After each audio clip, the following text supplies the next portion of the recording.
Starting us off, in at number 10 is cast members who get to experience the rides after dark. And by get to, I mean have to. They're absolutely forced to. Well, apparently some of these rides are absolutely 100% haunted, especially It's a Small World. I remember I was stuck in that ride one time and I wanted to absolutely because it was so annoying, it was on repeat, it's so repetitive. Well, multiple cast members have reported seeing the little animated dolls blink or appear in entirely different places long after that they've been unplugged and switched off for the night. Honestly, there's just something about the ride that creeps me out, and a reason why I just won't go on this ride ever again. In at number 9 is the poor employee who had a little bit of a game with Walt Disney himself after he died. A bit of backstory. Whenever Walt was at the parks, the staff would always make sure that the light in the window of the fire station was turned on to let everyone know, you know, Walt's here, let's be on our best behavior. Well, once he died, they turned off the lights. But one day, a staff member was cleaning the room where the lamp was, and they saw that it was turned on. She turned it off, turned around, and when she turned back, it was switched on again. This would freak me out. She again turned it off. I wouldn't do that. I would just run like crazy, not look back, put in my resignation, and I'd probably go work for Microsoft or something. Well, something inside her was telling her that Walt was letting her know that, hey, I'm still here. I'm still much alive in this park. Well, since then, the lights always stay on to let everyone know that Walt is looking down on the parks. So everyone there better be on their best behavior. Following up, at number 8 is when a Disney employee noticed that there was a mysterious box chained to a lamppost. Anyone who's seen any type of crime shows know that if there's a mysterious package anywhere, it might be a and to clear the area and call.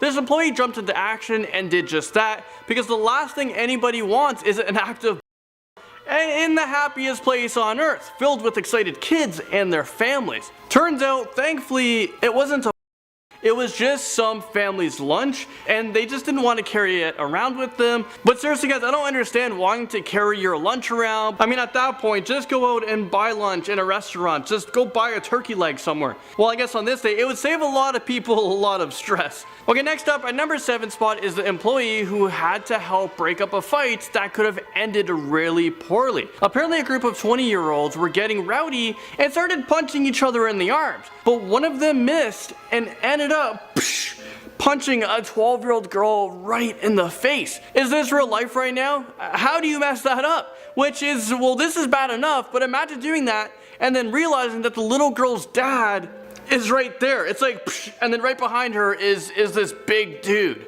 Well, this guy, he was actually 6'4", over 300 pounds, and really mad.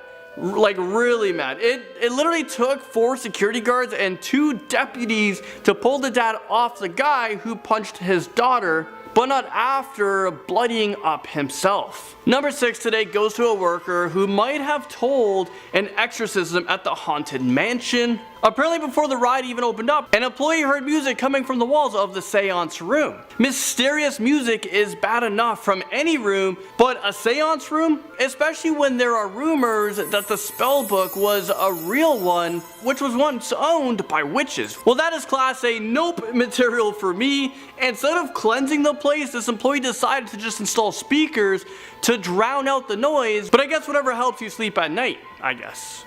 Halfway through, in at number 5 is a staff member who discovered the body of a man who had died in his hotel room. I guess cleaning staff must have found him, but it was apparent that he had taken his own life. The room's windows and entrance were covered by those "Pardon our dust" signs. I've never seen that kind of sign before, like, pardon, we didn't clean this place, don't mind it. And there was an important meet and greet to distract people from the room as police arrived on the scene. No matter what I encountered in my life, I feel like finding someone else's body would probably be the scariest thing to happen. In at number 4 is the employee who had to stop a situation that could have ended a lot worse than it did. This group of drunk people were on the Dumbo ride with their infant when they decided that it would be a good idea to reenact The Lion King. Yeah, you guys know where I'm going with this one.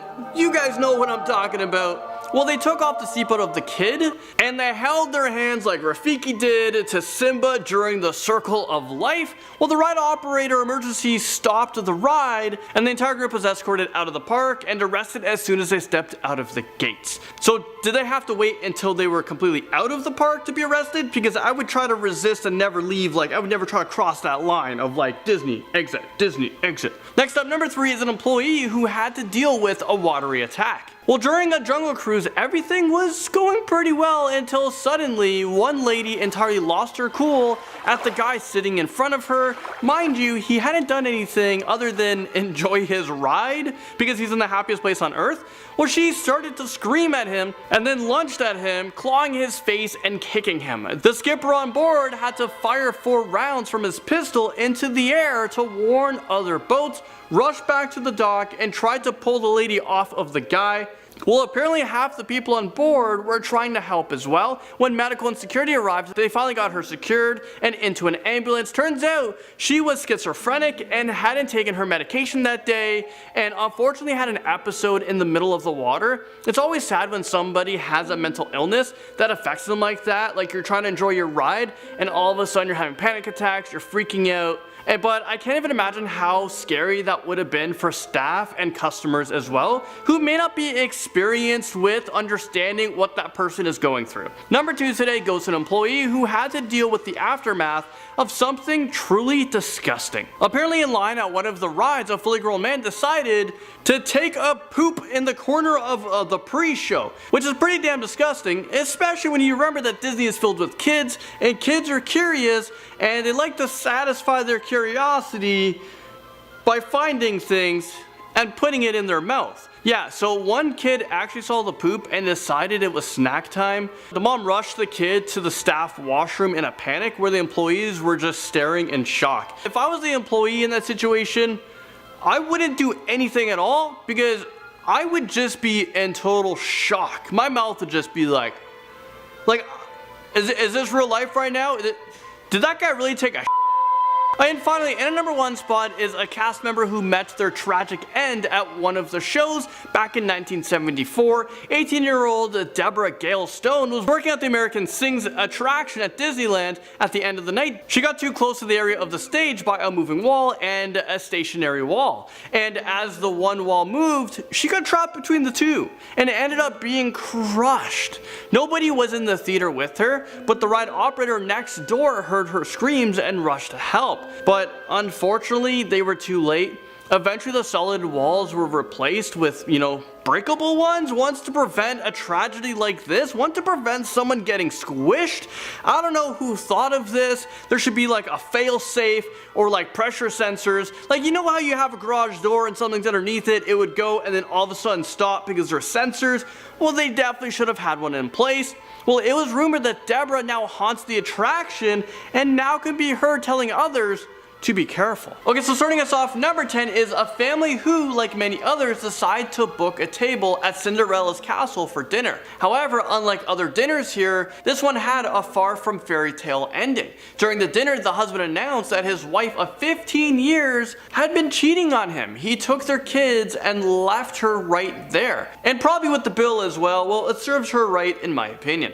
Our number 9 is an employee who witnessed something totally horrifying, and this person that they witnessed doesn't deserve of taking care of anything living. Well, this person who wanted to go on rides, they decided, you know what, I'm not gonna let things hold me back. I'm gonna put my objects and I'm gonna put my stuff in a locker so I don't have to worry about it and I can go on rides, I don't have to worry about them. Well, apparently one of the things that this person put in a locker was their dog. First of all, I didn't know you can go to a theme park and take your dog. And secondly, how does this make common sense? How does this make sense at all? Putting a dog into a locker without any air. I mean, when you go back at the end of the day to pick up your dog because you were too busy ignoring your responsibilities, when you go pick up your dog, that dog, there's no way it's still alive. Absolutely horrible, and for a staff member to kind of witness that is insane. Taking the number 8 spot today is a grown-up who went to a park dressed as Snow White. And I mean, like, sure, okay, people do dress up as characters all the time at the parks. I mean, it's a thing. Well, except this person got super hammered and pretend like she was the official Snow White, and she started signing autographs, taking pictures, and wreaking havoc at the park. I don't think that I remember Tipsy being one of the 7 dwarfs. This is absolutely horrifying, especially if you're a child and that is your like hero and they're stammering and stumbling and falling over. It's definitely a sight not to see. Coming in number 7 is something that, believe it or not, is a regular occurrence. More than a few times, staff have had to stop people from entering the park because they were caught bringing in human ashes inside of the gates with the intention of spreading them somewhere at the park. They just wanted their loved ones to rest forever at the happiest place on earth, which in theory is sweet, but in seriousness, in reality, it's kind of creepy. Like you're spreading a dead person's ashes on rides or in the water or on the sidewalk. Spreading human remains at an amusement park, I mean, this isn't something recommended, it's something you shouldn't do. Besides, apparently, they just end up getting vacuumed up by staff, so what's the point of sprinkling them on a ride that just gets cleaned up anyways, or sprinkle it on a sidewalk that just gets swept up at the end of the day. Alright, moving right along, number 6. This guest had a super creative, illegal, and dangerous way of expressing their anger to an employee.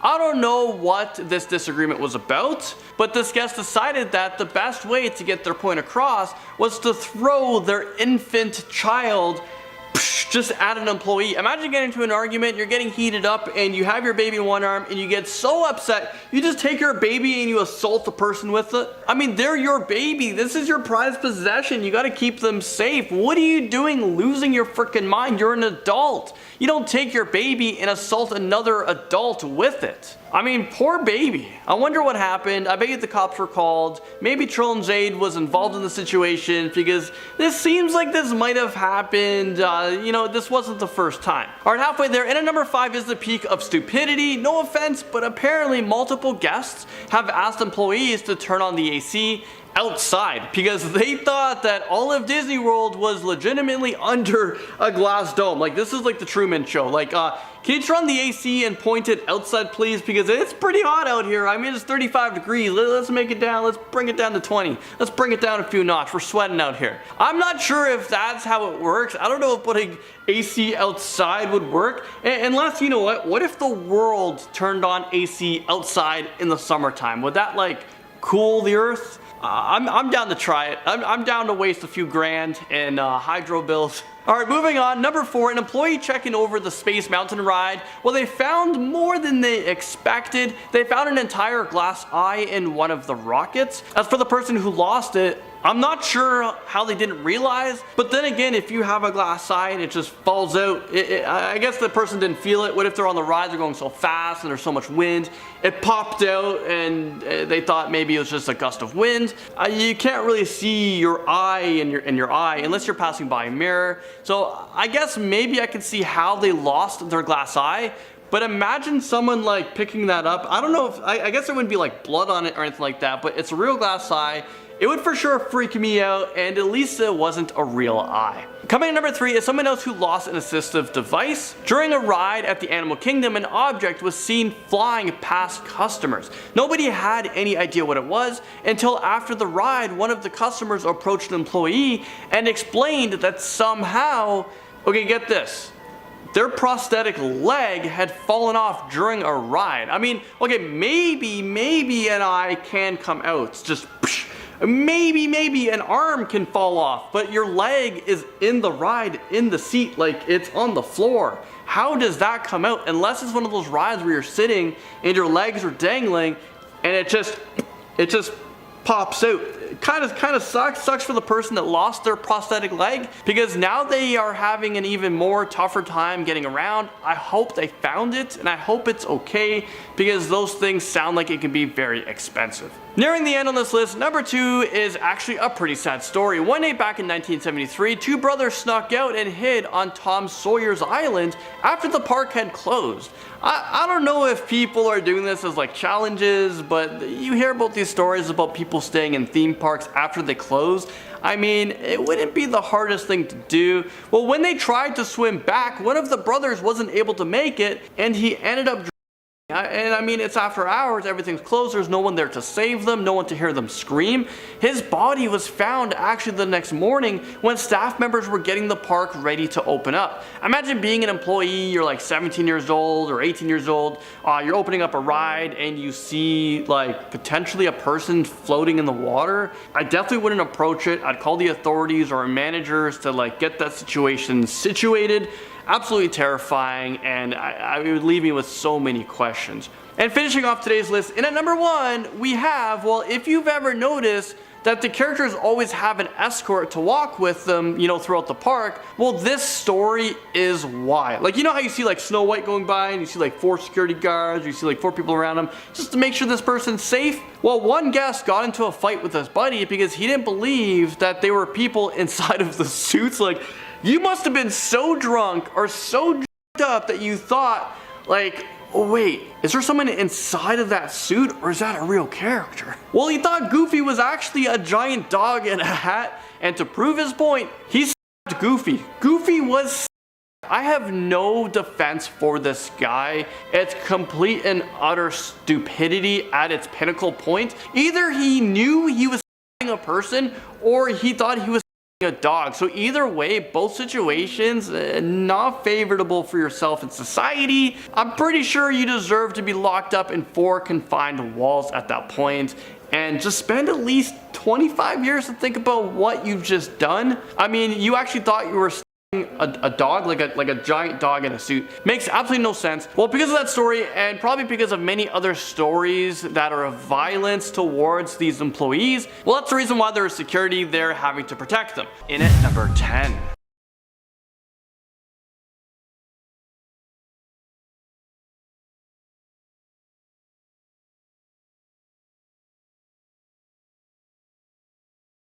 So back at it with Pluto in 1997, a whole family attacked a Pluto, pushed her into the fountain. Okay, hold on a second. I want to pause this story for a second, because reading it, it said pushed her into the fountain. And I'm a 30-year-old man, and you know, I just found out that Pluto is a female. For some reason, I thought Pluto was a male. Bad assumption, I guess. Or maybe this employee is referring to whoever was inside the Pluto. So maybe Pluto is a male, like I suspected, and it was just played by a female. But either way, my mind is kind of blown right now. Well, the employee goes on to say that they didn't actually see the attack, but they just got to deal with the aftermath backstage. Later, Pluto told this employee that the family was mad that she had to take her break after they had waited to get a picture. I think Pluto either broke her arm or her leg, and the people responsible for this, well, they ended up getting arrested. Number 9 on our list. Okay, this one's pretty funny, but also equally as gross. An employee recalls that they used to use a Disney code words for things they needed to tell other employees, you know, over the radio. Baloo, well, that was a code for blood that needed to be cleaned up. Well, one day this employee sees a 2-year-old boy half naked taking a poop in the playground, in the children's playground. He sees the employee and starts to cry and just runs away. Well, the employee didn't have a code word for a human taking a poop. They only have a code word for like blood. Blood cleanup in aisle 2, please. So he made one up on the spot and he said, code poo, situation in the kids' play area, and Piglet is on the loose. Can you imagine seeing that? I don't know what I would do if I heard Piglet is on the loose. What does that mean? Alright, so if you guys are liking this video, make sure you guys hit the like button. It really helps us out in the algorithms. It makes us featured on YouTube, and it gets more exposure for you guys. Next up on this list at number 8. This story made the news in 2013. A drunk 23-year-old had been drinking at Epcot's World Showcase, so this is where you can enjoy a drink from different places in the world. Well, it sounds like a good time, but obviously easy to get a little bit too tipsy, which seems to be what happened to this guy. He had the bright idea to run into a backstage area and steal a cargo cart. In the process, Disney employees tried to stop him, but he was on a tear. He ended up punching not 1, but 2 employees before hitting a third with a 3-foot long PVC pipe in the head. I mean, ouch. We don't know what happened to the guy, but I imagine something along the lines of being banned for the rest of his life and a and battery charges, and yeah, that might be the way that that story ended. Moving right along on this list to number 7, we have this. The Disney employee had publicly stated that the bad days that the employees endure at the happiest place on earth will kind of haunt you, after he shared a story that a 57-year-old Miami Beach tourist headbutted him. Okay, so the backstory of this? Well, apparently the employee wouldn't let this dude's wife, who wasn't disabled in any way, use the wheelchair line at the monorail station. So instead of asking her, hey ma'am, can you get out of this wheelchair line? He just decided to go with the headbutts. Number 6.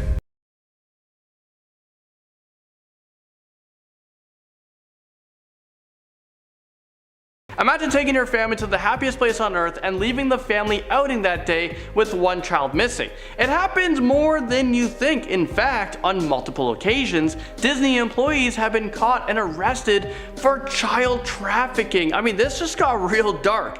And stealing children to sell them on the black market. I've heard of this black market thing. I don't actually know what it is. How are people buying kids? How are people selling kids on the black market? In 2015, 3 Disney employees were caught by police as a part of a huge sting. The reports never stated whether the children were found, but Disney goes on to great lengths to cover this up because obviously, well, it's bad for business. Number 5.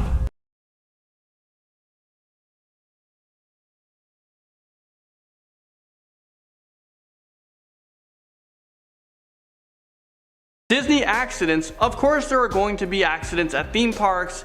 Pretty scary to think about. All those kids running around, crazy rides. It's kind of a miracle that these kinds of stories don't happen more often. But a 4-year-old boy back in 2000 fell out of the Roger Rabbit cartoon spin ride, and he suffered major internal injuries and was hospitalized with serious conditions. Unfortunately, it was too late for this child, who lived with the consequences of that fateful ride until he passed away in January of 2009. I wonder if Disney paid the medical bills for the family, compensated them for the rest of their lives. That must have just been so heartbreaking. Pretty depressing story, but let's try to move on here. Let me take you guys back all the way back to 1978. Okay, picture this. Winnie the Pooh a little girl. Okay, no, seriously, it actually went to court in 1981, a few years after the event happened. This is like going into a mall and seeing Santa Claus slapping kids. So the girl's parents claimed that Pooh Bear had slapped their daughter, but the Disney employee in the Winnie the Pooh suit claimed that the girl had been tugging on his costume, and when he turned around, he accidentally knocked her over. He actually showed up to court in the costume and convinced the jury that the arms of the costume would have prevented him from slapping a child because they were too short and didn't move in a way possible to slap a small child. Coming in at number 3 on this list, we have this.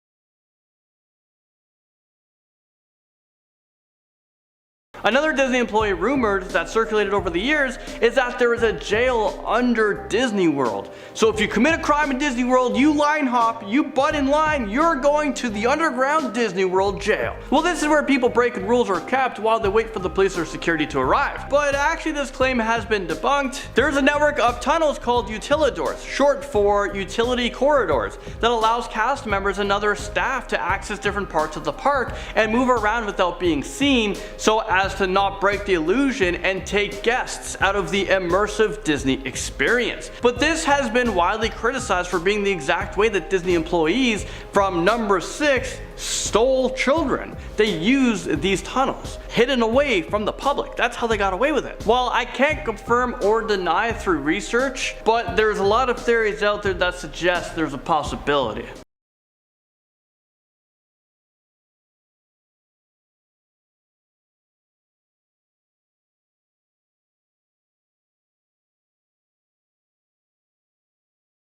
In at number 2,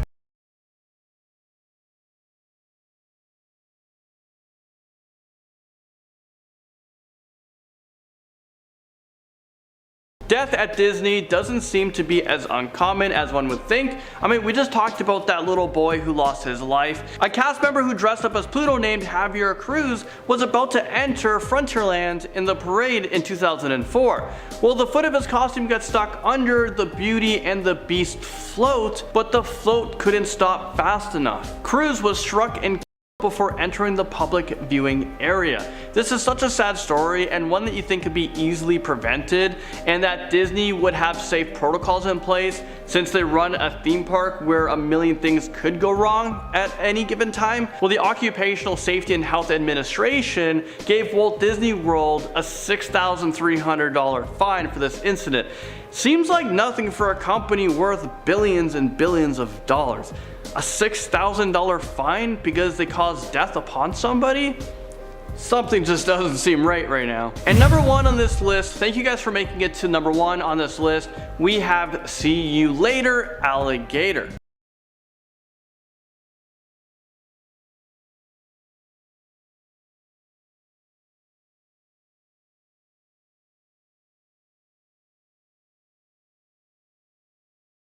Well, not quite the case, but in 2016, that was the last thing a father saw when an alligator attacked his 2-year-old son, pulling him into the water. After a 16-hour search, the toddler was found in the Seven Seas Lagoon. It is said that Disney has since taken measures to make sure that this never ever happens again. I hope they took serious actions and actually located the alligator safely and removed this alligator from a theme park, you know, a theme park full of children and people. I mean, with all the technology that we have, why not just have a mechanic or an electronic alligator? There's no point of having these dangerous animals alive just roaming in the park, unless the alligator got in somehow.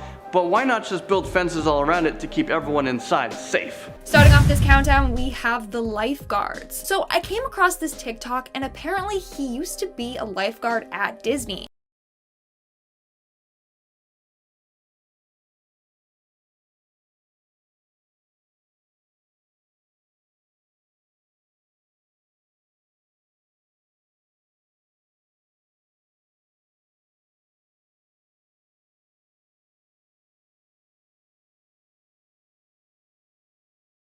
That is absolutely horrifying if he's telling the truth. It must be super stressful being a lifeguard at Disney. Like, their water parks and wave pools are always packed. It's so sad if that has actually happened. In our 9th spot, we have the deaths. And if you guys are liking this video so far, then make sure to give it a big thumbs up. You know the drill, because it really helps us out. Also, if you haven't already, go check out the other parts of the series. So Disney is very, very protective of its image. It wants to maintain that it's a safe and family-friendly place. So they claim that no one has ever died at their park, which is clearly false. Tons of accidents have happened at Disney World and Disneyland. Both visitors and workers have lost their lives at Disney. But their claim is 100% true. Now, you're probably thinking, how is this possible? So it turns out what Disney does is when someone does die at the park, employees have to remove the body from the property before pronouncing them dead. That means no one technically died at the park, only outside of the park's gates. They do this all so that families feel safe coming there, because if no one dies there, then clearly it's super safe. But still, this is pretty sketchy if you ask me. In our 8th spot, we have the injuries. Now, if you work for Disney as one of the characters and you get injured on the job, well, guess what? You can't receive medical assistance until you're out of the public's eye. This is just another crazy rule that Disney has. You have to stay in character no matter what. They all do this to preserve the illusion of Disney and magic. I mean, how horrifying would it be if all of a sudden Mickey rips off his head and starts like gushing blood in front of kids? Now, one worker was told before accepting a job as Water Goofy on a Disney cruise, he had to agree that if for some reason he started drowning, he had to be carried away before lifeguards could remove his costume and perform CPR. So he could literally be dying in the costume and need medical attention right away, but Disney won't allow that. Moving on to number 7, we have the repairs. Ever notice how Disney is pretty much always in great condition? I mean, some of the rides are super old, but they don't look it. Well, according to a former Disney employee, every night workers go around the park touching up any and everything. During the day, the workers note if there's any graffiti anywhere in the park or if there's paint chipping anywhere. They write it down and let the night shift workers know, and then they go around fixing it all. I mean, I just took in that I've never seen graffiti at Disney, and that's exactly why. But also, it's a very tedious job. They have to go around the full park and get it all done before the park reopens in the morning. Moving on to number 6, we have the fire accident. So this next story comes from a Disney employee that worked as an outdoor vendor. One night while watching a fireworks show, Tinkerbell got stuck on the wire above the castle since she had been hoisted up because she was flying in the air. But her wire was stuck, and she almost up there. There was a whole Indiana Jones portion of the show, and in it they had large fireballs. Well, they couldn't stop the show to get Tinkerbell down, so they kind of just left her there and turned off her spotlight so no one could see what was going on, and then they prayed for the best. But like I said before, it's a risk you take while working for Disney. You know, you could be dying and they're not gonna save your life if it interferes with their show. We are now at our 5th and halfway mark with the cursed ride. Believe it or not, but there is a ride at Disney that all workers believe is cursed. This is the Matterhorn. First off, this ride is responsible for the most fatal and non-fatal incidents. In 1964, a teen on the ride stood up in the bobsled and then after being thrown out from the ride. Then another time the ride caught on fire, injuring a family in their sled. And another visitor after she was launched out of her seat and then hit by another bobsled. More on this later. You think they would have fixed this ride after the first couple of deaths, but no, they blame it on a curse instead. They should just kind of look into the safety of that ride, because I don't know if it's that safe. In our 4th spot, we have the Death on Space Mountain. Okay, this one is pretty dark. So in 1979, a woman died on the Space Mountain ride. She was only 31 at the time. So basically, after the ride was done, this woman didn't feel well at all, but she couldn't get out of her seat by herself. The ride operators were trying to get her out of her seat, but the other workers weren't notified, so they ended up sending her on the ride again. This time, when the ride was done, she was completely unconscious. It literally put her in a coma. She passed away a week later. Now, technically, this wasn't Disney's fault. I mean, part of it was.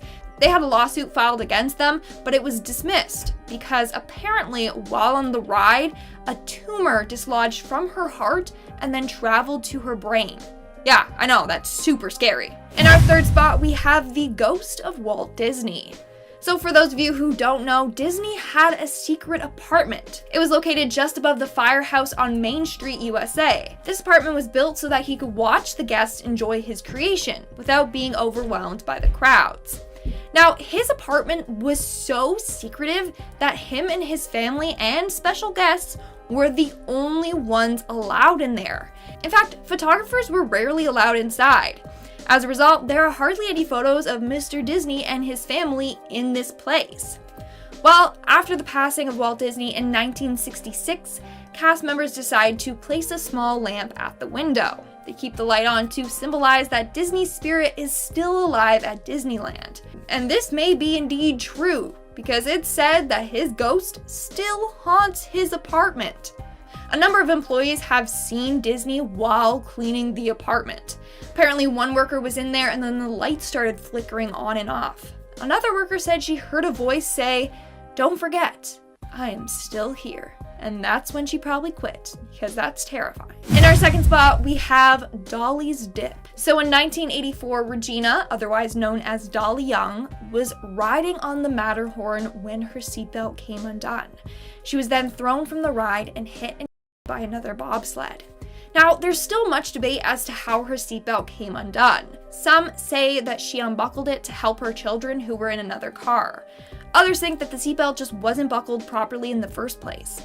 Either way, this accident was super tragic. But that's not all. Now Disney employees claim that Dolly's spirit haunts the ride.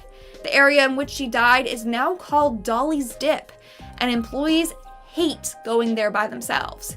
Those that do have claimed to feel like someone is watching them. Others say that the lights in Dolly's Dip never work properly anymore. Now, everyone kind of just avoids that area at all costs. And in our number 1 spot, we have the tragic accident. So this story was shared on Reddit by a man who once worked at Disney as a VIP tour guide. So he was in the city hall when 2 women came in with 2 little girls. One of the girls was in a wheelchair, the other girl looked very depressed. Both of them had cuts and bruises all over them. The 2 women with them were nurses from the hospital that the girls had just been to. They were there to ask for a refund for the girls' tickets. Now, here's where the story gets very sad. So apparently the girls had been with their mom and dad at Epcot, but on their way home they got in a really bad car accident. They both lost their parents in the crash. So the nurses had come to try and get a refund for the tickets so that the girls could get money to try and go home.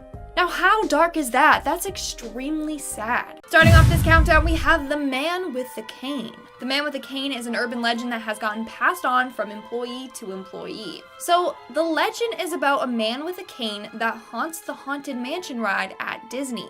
So according to legend, back in the day, a man in a plane crash.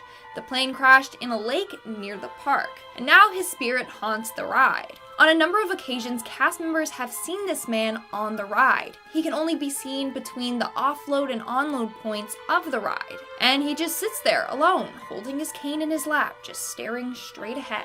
They've also seen his spirit late at night, especially after closing. According to some psychics, this man is trapped between worlds. Coming in at number 9, we have the scripts. And if you guys are liking this video so far, then make sure to give it a big thumbs up because I said so, and it really helps us out. So please hit that like button. So it's no shock that the cast members have memorized a script as to what they have to say. But what you probably didn't know is that they are given around 3 days to learn the whole lengthy script. And they also have to learn all the speeds and stops and controls of the ride that they're working on. And before actually getting to work on the ride, they have to practice the script in front of a trainer. And they have to do this until they get every single word right. If they accidentally say the word okay instead of alright, they have to start the whole script all over again from the beginning. Man, that would absolutely kill me. Like, that sounds like... In our 8th spot, we have the masked characters. So in my last part to this video, I talked about how the masked characters have to stay in character at all times. Even if they're injured or literally die, they can't just whip off their mask. They need to wait until they're out of the public's eye. Same thing goes if you're sick. Literally, workers are told to throw up in their mask if they're sick. Taking the head off is just not an option. Now, they do have a signal that they can do if they don't feel well or if they need assistance, and that's covering one eye with one hand and then raising the other arm in the air. Someone will see this and then come get them. Still, that does not sound pleasant at all. Moving on to number 7, we have the water cooler. Okay, this one grossed me out, not gonna lie. So this next Disney employee used to work at an office for Disney, and in the office there was a water cooler that you could use to fill up your bottles before going on stage. Well, one day their manager was drinking the water when he said that it tasted a little stale, but he continued to drink the water anyways. About 2 hours later, another worker fills up their bottle, takes a sip, and spits out the water. Turns out that a frickin' giant bullfrog had gotten into the water cooler tank and died in there. So they literally had been drinking dead bullfrog water for days until someone finally noticed. That's disgusting. In our 6th spot, we have the security. What not a lot of people realize is just how tight Disney's security really is. Disney actually has tons of undercover security guards. They are just dressed up and pose as tourists. In fact, one employee said that when she had a kid, Disney paid for her husband, and her kid to walk around the park undercover. That's like the coolest job ever. Like, get paid to go on the rides and stuff and just spy on people. Also, everything is constantly being taped. Every second of your visit, you're on camera. Don't even try to do any funny business because Mickey's got eyes on you. We're now at our 5th and halfway mark with the costumes. Honestly, being a Disney costume character isn't that great. Like, you're in the hot sun and heat in a heavy costume that other people have also sweated in. It gets worse. Most of the times, the costumes can't be washed. This is because they're made out of like fur or fancy fabric. The Beast from Beauty and the Beast costume is one that apparently never gets washed. So it's just sprayed with a bunch of disinfectants, and a lot of cast members say that it reeks. And some employees have admitted to not wearing undergarments while in the costumes. Yikes, yikes, and more yikes. No thank you. And at number 4, we have the language. Obviously, if you work at Disney, you have to keep it PG. There's no swearing or inappropriate behavior allowed. But they also have some other strange rules. Employees are not allowed to ever say that they saw any rats or pests or cockroaches at the park. You also can't ever say the word. For example, one employee once said, "My radio battery died," and they got in so much trouble. You can't say the word at all, even if there's no bad meaning behind it. And if you do see like a mouse or something, you have to say things like, "I found one of Mickey's friends." So everything is just always in code. In our 3rd spot, we have the ride restrictions. So this story comes from a former Disney employee. Apparently, parents try to sneak their young kids on rides all the time, which is super dangerous. Like, the height and age restriction is there for a reason. Just take this next incident, for example. So they were loading everyone onto the Space Mountain ride when they found a 6-month-old baby inside of a bag. The parents had put the baby into the bag and tried to sneak them on the ride. Number 1, the baby wouldn't have had a seatbelt or anything. So if the bag flew, well then. Number 2, babies or young kids can't go on certain rides because of shaken baby syndrome. Seriously, that could have resulted in serious brain damage. In our 2nd spot, we have the ghost named George. Apparently, the Pirates of the Caribbean ride at Walt Disney World is haunted by a former worker who died there. Legend goes that George was a construction worker hired to help build the Pirates of the Caribbean ride. But during construction, he either fell off the set or was crushed by a piece of the set. He died instantly. Shortly after the theme park opened, a very sad and old-looking woman was seen constantly riding this attraction alone. Turns out that this was George's mother. Now it's said that George's ghost haunts the ride and causes mischief. Apparently, if you don't wish him good morning or good night or respect him, then he will make life tough for you. He has been blamed for causing a number of malfunctions with the ride. Now, some versions of the story say that the tall tower that's seen during the burning city scene is the piece of set that killed George. It's now referred to as George's Tower. And apparently his initials are carved into the base of that tower. No matter how many times people have attempted to cover up his initials, they will always reappear. And in our number 1 spot, we have the crocodiles. Okay, this fact literally blew my mind. So, Kilimanjaro Safari is a safari attraction at Disney's Animal Kingdom in Florida. During one part of the safari, you go over a bridge with real crocodiles underneath.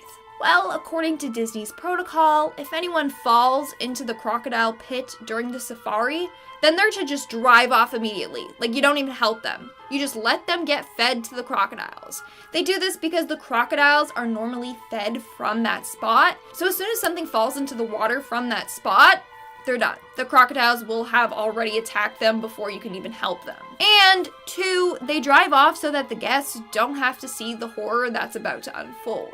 Still, that's incredibly dark. Like, imagine your loved one falls in and then the driver just speeds off and you can't go help them. Starting off this countdown, we have the terrible situation. So according to this Disney employee, this incident took place on the 4th of July in 1995. On that day, there was a power glitch and all of the rides shut down at the same time. So all of them had to be evacuated, but that led to a pileup at the park. Everyone started panicking and trying to get out, especially this one guest who pulled out something sharp from their bag and started stabbing guests so that they could get out of the park. Thankfully, I don't think anyone died that day, but still, what a traumatic thing that they had to go through. In our 9th spot, we have the injuries. One Disney employee shared on Reddit how rough it truly is to be a Disney mascot character. I mean, not only do they have to wear those costumes out in the blazing heat, but they also have to deal with whiny and bratty children and parents. And apparently, a lot of the time, they get injured. One time, a family Pluto and pushed the character into the fountain. The employee suffered from a broken arm. In another instance, a woman playing Mickey Mouse suffered a bad neck injury after a guest kept patting her on the head. This caused the head to fall down and strain her neck. And the costumes themselves weigh 47 pounds. They're blamed for at least 282 injuries. So maybe just be gentle with them. But before I go any further, if you guys are liking this video, make sure to give it a big thumbs up. Come on, you know the drill, because it really helps us out. In our 8th spot, we have the working conditions. It's no shock that landing a job at Disney is very, very hard. Every year they receive thousands upon thousands of applications. But here's the thing, if you do land a job at Disney, you have to be very, very careful because you can easily be fired. Here's a list of ways you could get fired. For starters, you could get fired for coming to work looking unacceptable. Workers always have to have their facial hair neat and trimmed. Their nails always have to be trimmed back, and they can't have any visible piercings. They are super strict about this all. You can also get fired if you post something bad on social media about the company, if you're a face actor and you gain weight, or if you talk while in your costume. I mean, the last one I get. I don't want to be hugging Winnie the Pooh and then hear some old man talking. Anyways, this one employee said that he was fired from Disney after being caught eating a piece of popcorn that fell on their shirt. That's insane. I would be fired instantly if that's the case, because I make a mess while I'm eating and then I just always eat the crumbs off my shirt. Sorry, not sorry. It's just scary how controlling Disney is over their employees. Moving on to number 7, we have the Disney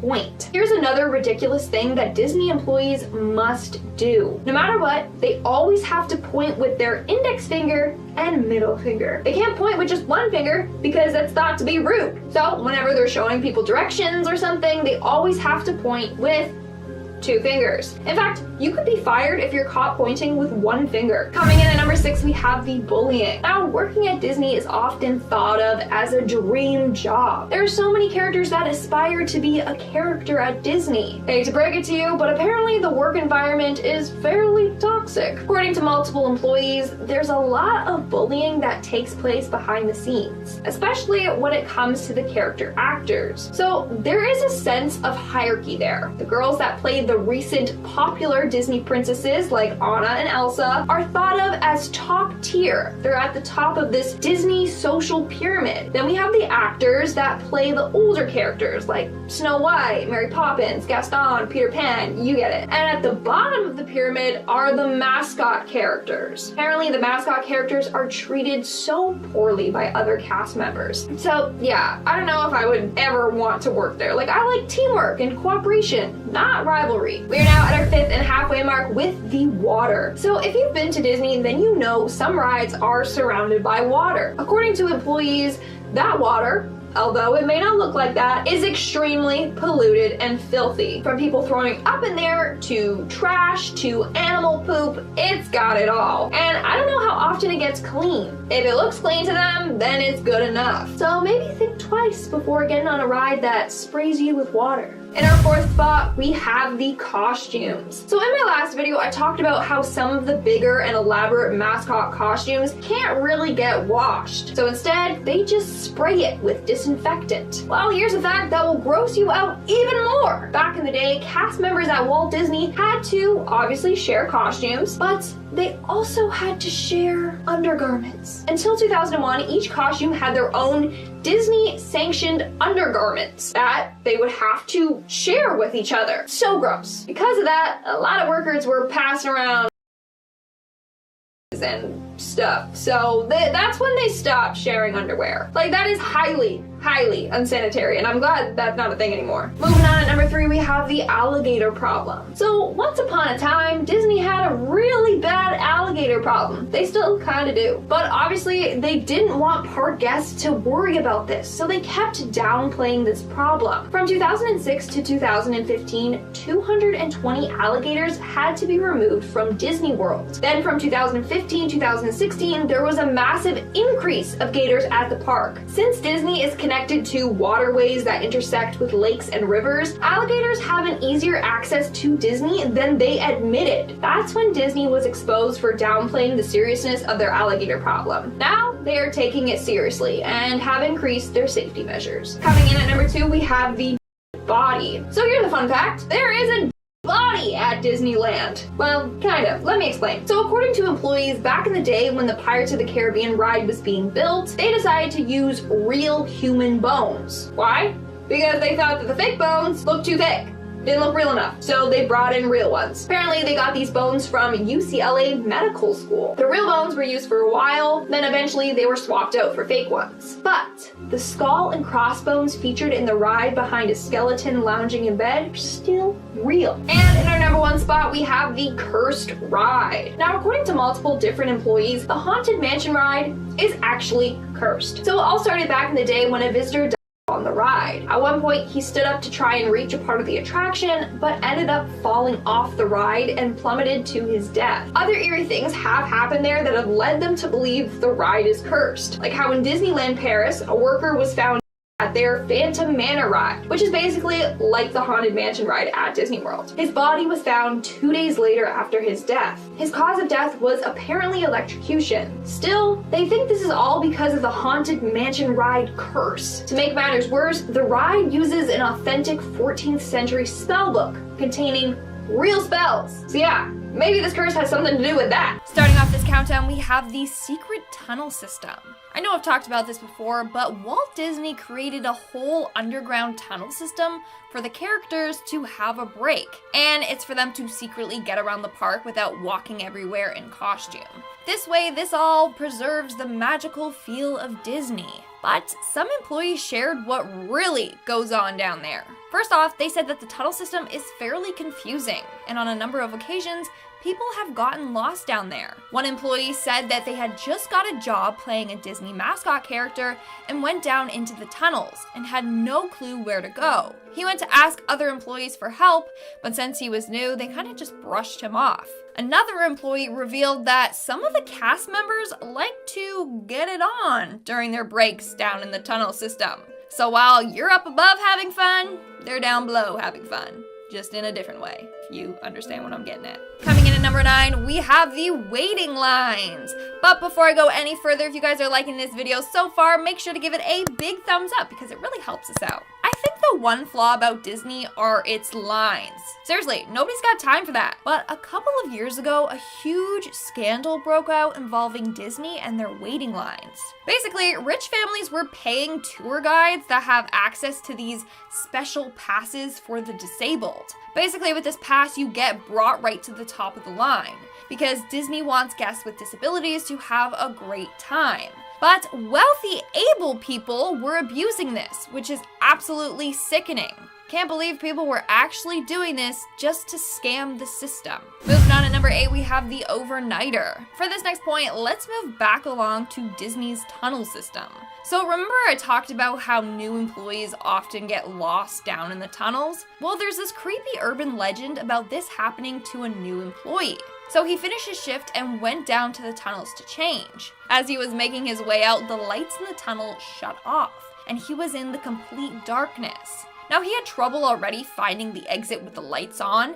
Now with the lights off, it was even more difficult. He ended up wandering around the tunnel system for hours before collapsing from exhaustion. He ended up staying there overnight. His coworkers found him in the morning. He was freezing cold and super scared. So now this story is kind of used to scare new employees. In our 7th spot, we have the suspicious.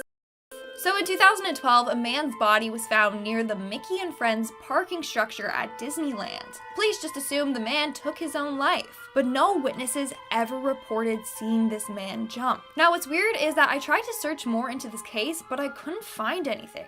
We don't know what truly happened to this man and how he passed away, which is a little suspicious to me. In our 6th spot, we have Yes Man. So this story was shared by a former Disney employee that worked near the Indiana Jones ride.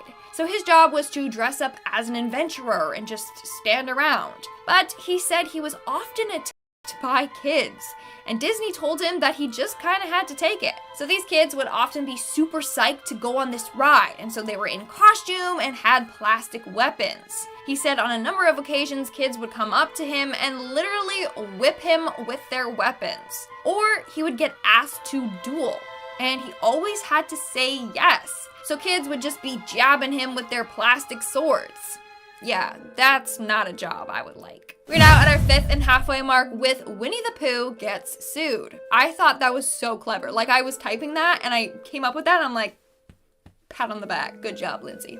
Anyway, in 1978, a guest at the park sued Disney and a cast member, claiming that the cast member playing Winnie the Pooh slapped their daughter. In 1981, their case was brought to court, and the cast member showed up in the Winnie the Pooh costume. He argued that their daughter was tugging on his costume, he turned around and accidentally knocked her over. And then in court, he proceeded to show the jury his costume's arms, saying it's not even physically possible for him to do that in the first place, you know, with his little limited movement. In the end, Disney ended up winning, but still, what a wild day at court. And I love how he showed up in costume. Coming in at number 4, we have the Deadly Ride. On June 26, 2007, a female guest passed away on the Rock and Roller Coaster avec Aerosmith ride at Disneyland Paris. After the ride was done, people noticed her unconscious. The paramedics arrived, but failed to revive her. Sadly, she passed away. Now, in articles, it said that the ride wasn't going to reopen until they found out how and why she passed. But there's no follow-up articles outlining what went wrong on the ride. And it's not like she was 80 years old and had health conditions. No, she was fairly young.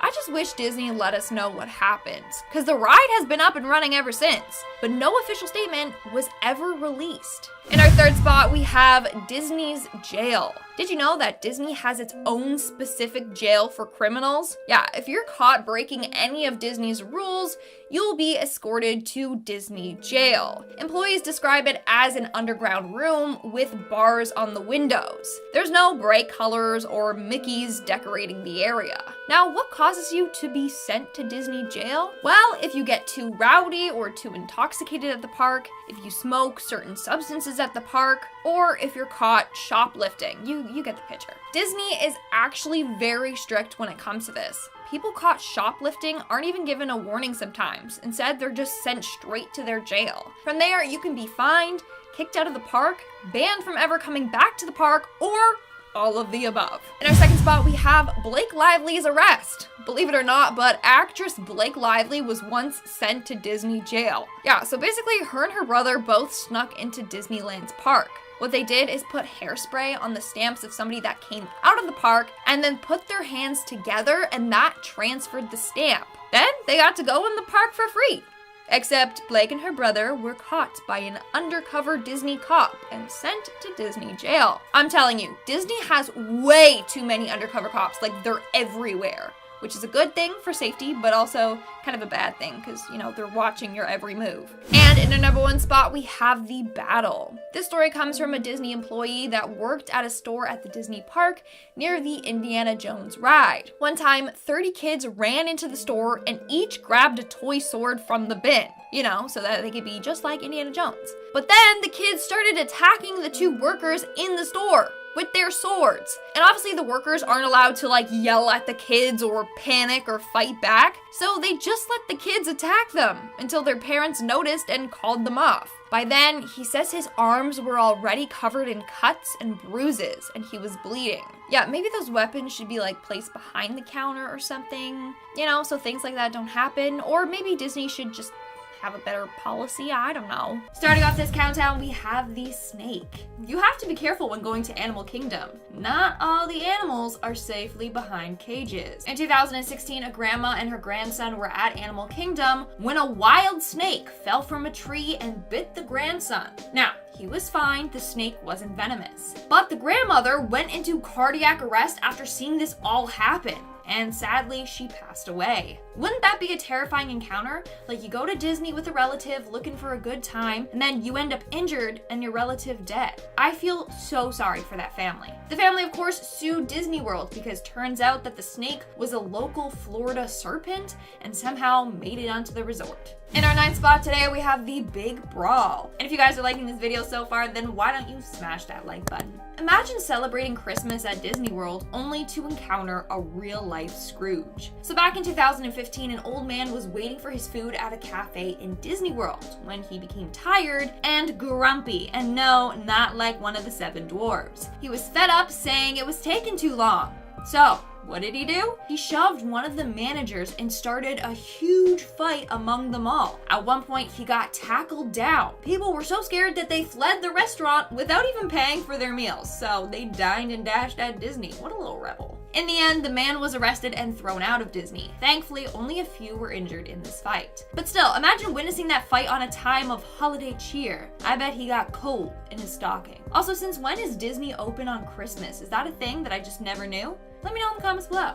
In our 8th spot today, we have the cleanliness. So Disney parks seem very well maintained and clean, right? Like there's no graffiti, hardly any litter on the grounds, and the rides seem to be well kept. Well, yes and no. According to a cast member, all the locations that a visitor can see are kept super clean, but the areas they don't see are disgusting. For example, apparently the inaccessible parts of the Haunted Mansion ride are gross. Like they are dusty, filled with cobwebs, and they have a nasty stench. And no, that was not part of the attraction. And they even found asbestos there. But obviously the park guests aren't supposed to know that, so it's okay, right? No, I'm sorry, that's gross. According to the same worker, every time she came home from her shift, she stunk and had to take a shower immediately. Yikes. Coming in our 7th spot, we have Splash Mountain. Disney has strict protocols in place to keep all its guests safe. Most of the injuries that have occurred on rides have been a result of people not listening to the safety protocols, like standing up in a ride or unbuckling themselves during the rides, etc. Sadly, this happened to a man riding the Splash Mountain ride. According to a Disney employee, he tried to get out of the ride and ended up getting struck by the raft behind him. He died from the impact. Police said it was a very strange incident, and as a result, Disney had to put even stricter protocols in place. In our 6th spot today, we have the illegal rider. So Disney has those height and age restrictions on rides for a reason. Please, follow them. It can be dangerous if those protocols aren't followed. Well, according to one Disney employee, they were horrified after encountering someone who was basically trying to cheat the system. So this was on the Space Mountain ride. They were doing their checks to make sure everyone had their little seat belts and I guess harnesses on correctly when they saw a man with a large bag by his feet. The bag then started moving. The employee demanded he open the bag to show what was in there, but he kept refusing. Finally, the crew member got the bag, opened it, and inside found a kid. The parent had tried to hide their kid in a bag so they could still go on the ride. Are you kidding me? Like, that is so dangerous. They were literally going to risk their kid's life to just go on a Disney ride. That is insane. But also, according to employees, this happens more often than you would think. We are now at our 5th and halfway mark with the don't know how Disney let this past security, but someone managed to sneak a into Disney. So a grandma and her grandson were riding the dinosaur ride from the dinosaur movie. Like, whoa, major throwback. I remember that ride. Anyways, at one point, she kicked something on the floor of the ride. And she was like, that's suspicious. What is that? She bent down to see what it was. And turns out it was a fully loaded. How someone managed to bring that into the park baffles me. Also, why? Anyways, they alerted the ride attendant and the police were called. The police found out that the belonged to a man named Angelo Lista. He claimed he didn't know he couldn't bring a fully loaded weapon onto a children's ride.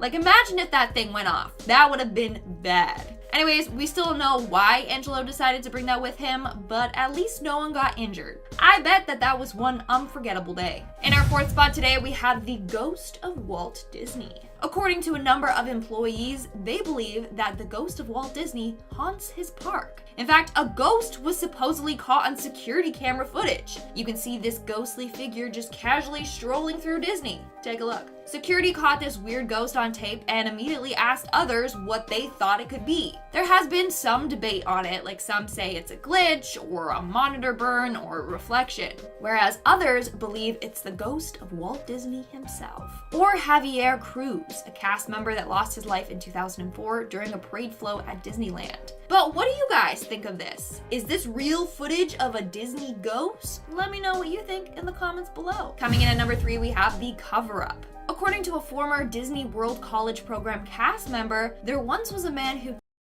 in one of the Disney hotel rooms, and Disney used its magic to cover it all up. So basically, the room in which it happened had its door and windows covered with a "Pardon our dust" renovation sign. When police arrived, they had a bunch of costumed characters and cast members go to one section of the hotel for a meet and greet to distract the guests from seeing the police come into the building. Apparently, Disney constantly does this. They always divert your attention when something traumatic happens. For example, another employee said that they used fire jugglers to distract people when an animal control officer had to get a venomous snake out of the hotel's water fountain. And this guy only had 15 minutes to do it while the show was going on. Honestly, it just seems super stressful working for Disney. I swear, some Disney workers are like trained as if they're part of the FBI or something like that. In our second spot, we have the stunt gone wrong. According to a number of articles, the Hollywood Studios Indiana Jones Epic Stunt Spectacular Show was one of the most dangerous shows at Disney.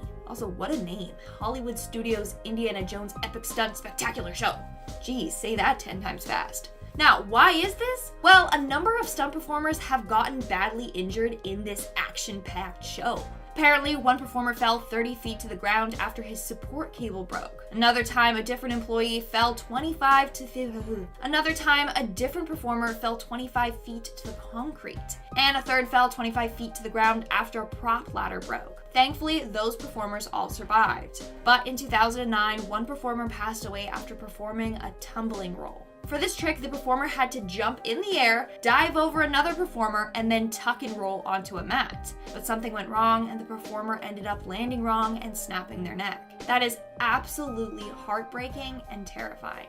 And in our number one spot today, we have the Haunted Dolls. I think that the scariest ride in Disney would have to be It's a Small World. Like, take a look at those terrifying dolls. And apparently, they're haunted, okay? According to a number of Disney employees, they have seen the dolls in the ride change positions, disappear, or even move when the ride is off. Some even say that their hair appears to grow on its own, as if they're alive. In fact, every couple of months, Disney's cosmetology team goes in and cuts the doll's hair because they grow. But they say it's just the humidity combined with gravity and then that causes the hair to stretch. Either way, it's freaking creepy. According to one employee, they arrived for their morning shift only to find that a couple of dolls switched places during the night and some vanished without a trace. So listen here, Annabelle, okay? Leave those damn dolls alone. Don't touch Disney. Coming in at number 9, we have the Boy in the Haunted Mansion ride ×2. So not only is the Haunted Mansion ride at Disneyland haunted, but the Disney World in Florida is haunted as well. And again, by another little boy. According to a number of employees, they have seen this ghostly little boy riding the ride. In fact, they caught him on camera. So a worker there was taking photos of the ride for the Walt Disney World virtual visit. Upon reviewing the photos, she saw a ghostly little child peeking its head out. Keep in mind, there were no children around when this photo was taken. That is absolutely horrifying. Just looking at that photo gives me the creeps. Moving on to number 8, we have Mr. One-Way. Mr. One-Way is the name given to the ghost that haunts the Space Mountain ride at Disneyland, California. Mr. One-Way is apparently this tall, lumberjack-looking ghost with red hair and a red face. One legend states that this ghost will hang out in the queue for Space Mountain and just stand there silently. Whereas another version says that he actually will get on the ride only with a single rider, but then disappear before the ride ever finishes. One worker claims that they actually got proof of Mr. One-Way on camera.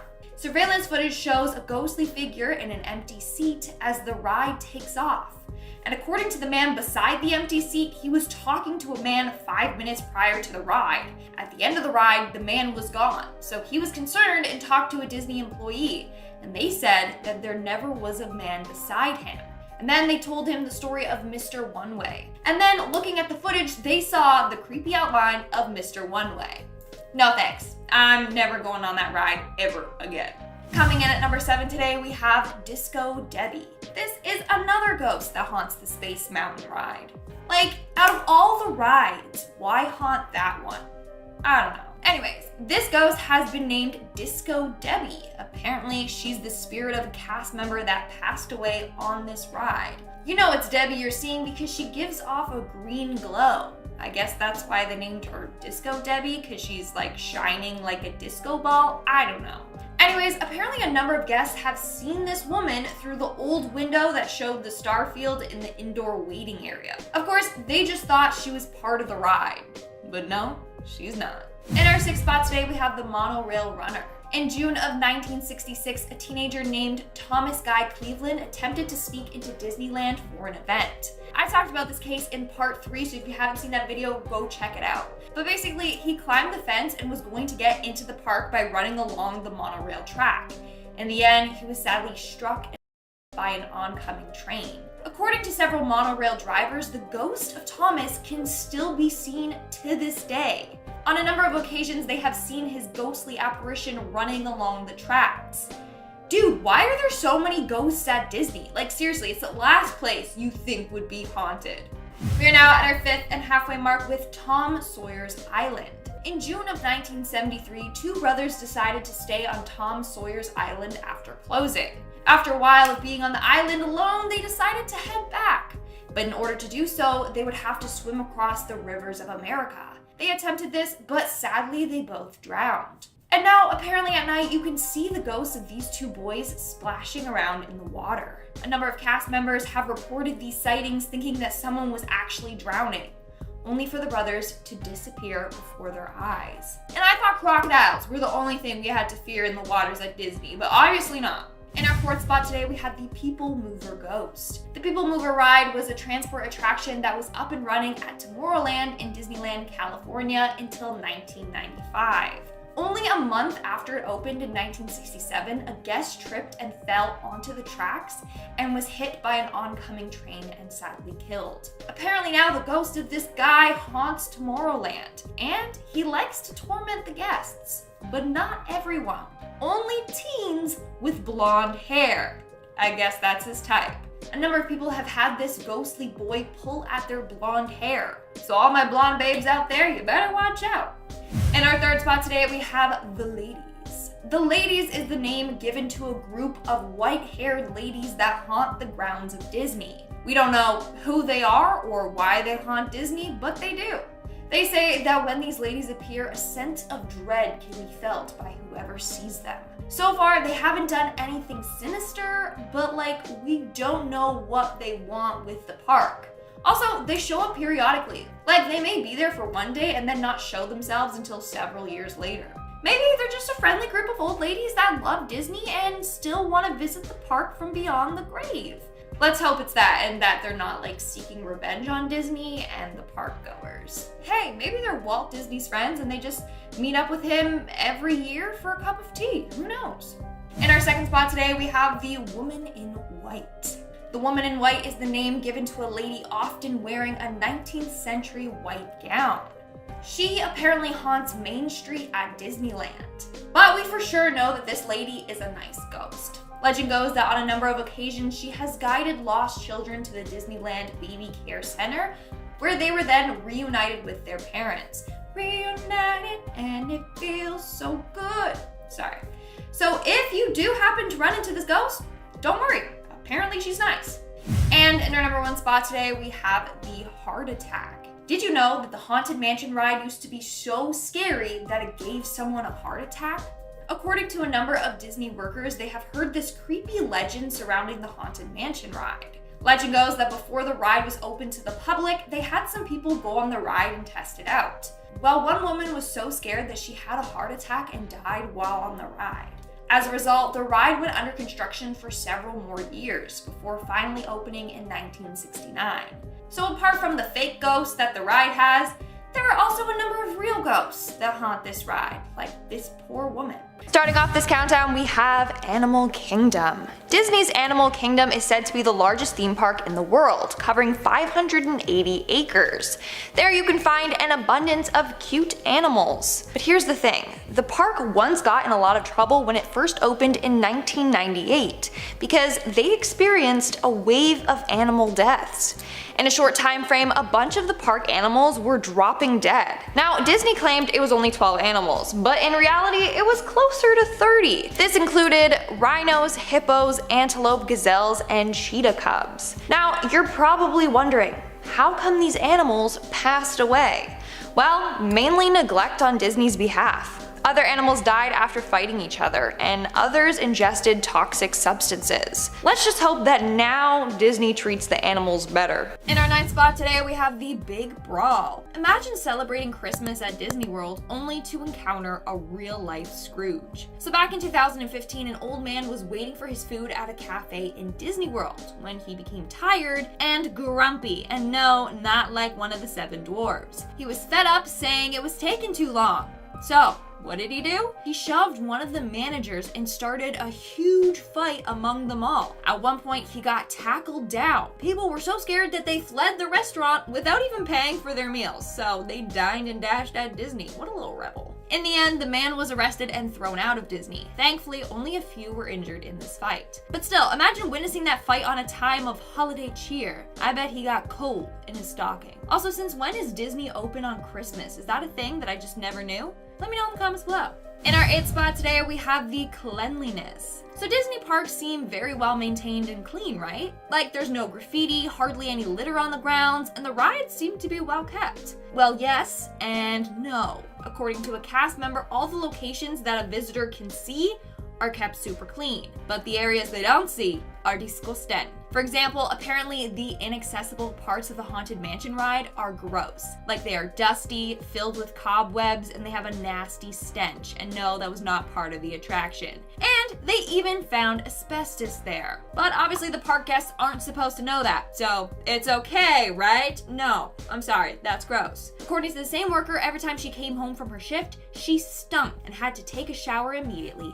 Yikes. Coming in our 7th spot, we have Splash Mountain. Disney has strict protocols in place to keep all its guests safe. Most of the injuries that have occurred on rides have been a result of people not listening to the safety protocols, like standing up in a ride or unbuckling themselves during the rides, etc. Sadly, this happened to a man riding the Splash Mountain ride. According to a Disney employee, he tried to get out of the ride and ended up getting struck by the raft behind him. He died from the impact. Police said it was a very strange incident, and as a result, Disney had to put even stricter protocols in place. In our 6th spot today, we have the illegal rider. So Disney has those height and age restrictions on rides for a reason. Please, follow them. It can be dangerous if those protocols aren't followed. Well, according to one Disney employee, they were horrified after encountering someone who was basically trying to cheat the system. So this was on the Space Mountain ride. They were doing their checks to make sure everyone had their little seat belts and I guess harnesses on correctly when they saw a man with a large bag by his feet. The bag then started moving.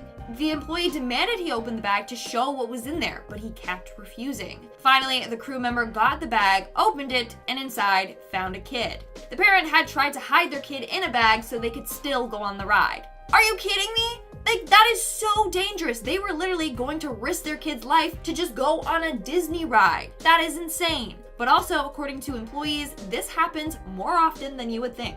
We are now at our 5th and halfway mark with the Don't know how Disney let this past security, but someone managed to sneak a into Disney. So a grandma and her grandson were riding the dinosaur ride from the dinosaur movie. Like, whoa, major throwback. I remember that ride. Anyways, at one point, she kicked something on the floor of the ride, and she was like, that's suspicious. What is that? She bent down to see what it was, and turns out it was a How someone managed to bring that into the park baffles me. Also, why? Anyways, they alerted the ride attendant and the police were called. The police found out that the gun belonged to a man named Angelo Lista. He claimed he didn't know he couldn't bring a fully loaded weapon onto a children's ride.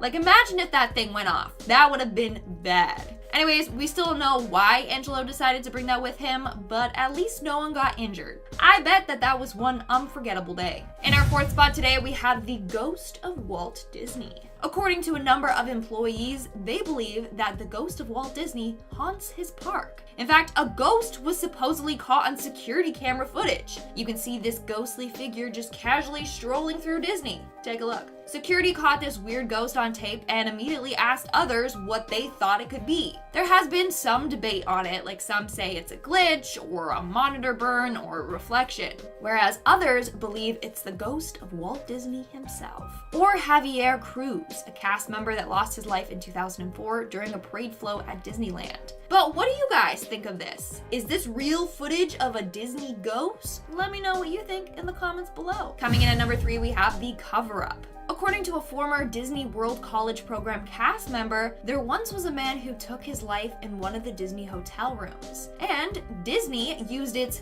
magic to cover it all up. So basically, the room in which it happened had its door and windows covered with a "Pardon our dust" renovation sign. When police arrived, they had a bunch of costumed characters and cast members go to one section of the hotel for a meet and greet to distract the guests from seeing the police come into the building. Apparently, Disney constantly does this. They always divert your attention when something traumatic happens. For example, another employee said that they used fire jugglers to distract people when an animal control officer had to get a venomous snake out of the hotel's water fountain. And this guy only had 15 minutes to do it while the show was going on. Honestly, it just seems super stressful working for Disney. I swear, some Disney workers are like trained as if they're part of the FBI or something like that. In our second spot, we have the stunt gone wrong. According to a number of articles, the Hollywood Studios Indiana Jones Epic Stunt Spectacular Show was one of the most dangerous shows at Disney. Also, what a name. Hollywood Studios Indiana Jones Epic Stunt Spectacular Show. Geez, say that 10 times fast. Now, why is this? Well, a number of stunt performers have gotten badly injured in this action-packed show. Apparently, one performer fell 30 feet to the ground after his support cable broke. Another time, a different performer fell 25 feet to the concrete. And a third fell 25 feet to the ground after a prop ladder broke. Thankfully, those performers all survived. But in 2009, one performer passed away after performing a tumbling roll. For this trick, the performer had to jump in the air, dive over another performer, and then tuck and roll onto a mat. But something went wrong, and the performer ended up landing wrong and snapping their neck. That is absolutely heartbreaking and terrifying. And in our number one spot today, we have the Haunted Dolls. I think that the scariest ride in Disney would have to be It's a Small World. Like, take a look at those terrifying dolls. And apparently, they're haunted, okay? According to a number of Disney employees, they have seen the dolls in the ride change positions, disappear, or even move when the ride is off. Some even say that their hair appears to grow on its own, as if they're alive. In fact, every couple of months, Disney's cosmetology team goes in and cuts the doll's hair because they grow. But they say it's just the humidity combined with gravity and that causes the hair to stretch. Either way, it's freaking creepy. According to one employee, they arrived for their morning shift only to find that a couple of dolls switched places during the night, and some vanished without a trace. So listen here, Annabelle, okay? Leave those damn dolls alone. Don't touch Disney. Starting off this countdown, we have The Boy in the Haunted Mansion. According to a number of Disney employees, there's a young boy that haunts the Haunted Mansion ride at Disneyland in California. So legend goes that this little boy was once caught spreading his mom's ashes in this ride. As we all know by now from the other videos I've done on Disney on this channel, this is fairly common. A number of people bring their deceased loved ones' ashes and sprinkle them all over the park. This happened so often that Disney had to ban it and put protocols in place for it. Anyways, ever since then, the boy has been seen on this ride crying for his mother. He also has been spotted on the Pirates of the Caribbean ride as well. So what happened? Did the boy lose his mom at Disneyland? Who knows? But I think it's pretty freaky. Moving on to number 9, we have Thunder Mountain. In 2003, something really freaking dark happened on the Big Thunder Mountain Railroad roller coaster at Disneyland. Say that 5 times fast. Railroad roller coaster. During this ride, one of the wheels fell off and the ride crashed. As a result, it took the life of a man named Marcelo Torres, and it injured 10 other guests. And guess what? After the California Division of Occupational Safety and Health investigated this accident, they found that the mechanic and ride operators were at fault. This incident was a result of budget cuts at the park. The wheel needed fixing before, and the mechanic did cheap work on the roller coaster. And apparently, a half an hour before the incident occurred, the ride operators heard a weird noise coming from the ride, but ignored it. In the end, the Torres family sued Disney and they won the battle. Imagine that though, Disney trying to cut corners on their rides. Like, that doesn't make me feel safe at all. In our 8th spot today, we have The Initiation. Believe it or not, but Disney is known to have some pretty terrifying hazing and initiation rituals for new staff members. But the initiation is not what you think. The staff are mentally and physically tortured. For starters, they go through this intense training process in which they learn all the do's and don'ts of being an employee, like learning scripts word for word without adding words or substitutes or like ums. You can't do any of that. Trust me, it's worse than you think. On top of that, they are then forced to smile all the time, and they will get in trouble if caught not smiling. And of course, during this week or so of hell, you got other employees pulling pranks, making you wish you never applied for this job in the first place. Moving on, at number 7, we have the Ghost of Epcot. As you probably have noticed by now from the other parts in this series, Disney is incredibly haunted. Like, there are hundreds of ghosts that haunt the parks. For this one, let's talk about the little girl and boy that haunt Spaceship Earth at Epcot. A number of people have seen a small girl with long blonde hair riding in one of the cars. They've also seen a boy run in front of them only to vanish into thin air. Pretty creepy, am I right? In our 6th spot today, we have California Screamin' Attraction. Way too many accidents have happened on Disney rides. It's actually pretty scary and makes me never want to go on roller coasters ever again. Now, let's take a look at the California Screaming ride, which is at Disney's California Adventure. Some of you probably know it by the new name Incredicoaster, because they renamed it to that for some reason. Anyways, there was one pretty creepy incident on this ride where it malfunctioned and a train ended up smashing into another. As a result, 15 guests were sent to the hospital. Like, imagine that, you're at Disney chilling, trying to have a good time, and next thing you know it, you're in the hospital. It's horrifying. We're now at our 5th and halfway mark with the Mickey and Friends parking structure. In 2012, a young man's body was found at Disneyland's Mickey and Friends parking structure. At first, it was thought that he took his own life, but no one saw him jump, so they don't really know what happened. Now, here's the eerie thing. This structure has been the site for a number of deaths. In 2012, a man fell from one of the floors and passed away.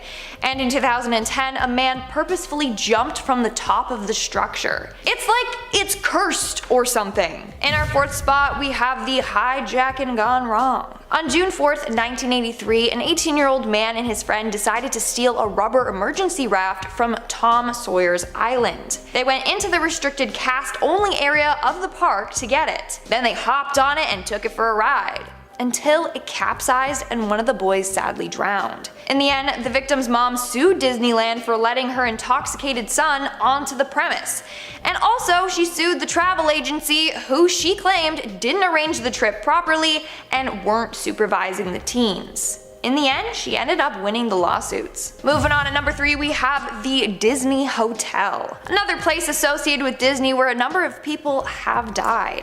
Sadly, most of the deaths were self-inflicted. For starters, in 1994, a 74-year-old man jumped from the 8th floor balcony to his death. In 1996, a 23-year-old man either jumped or fell to his death. It still hasn't been discovered which one it was.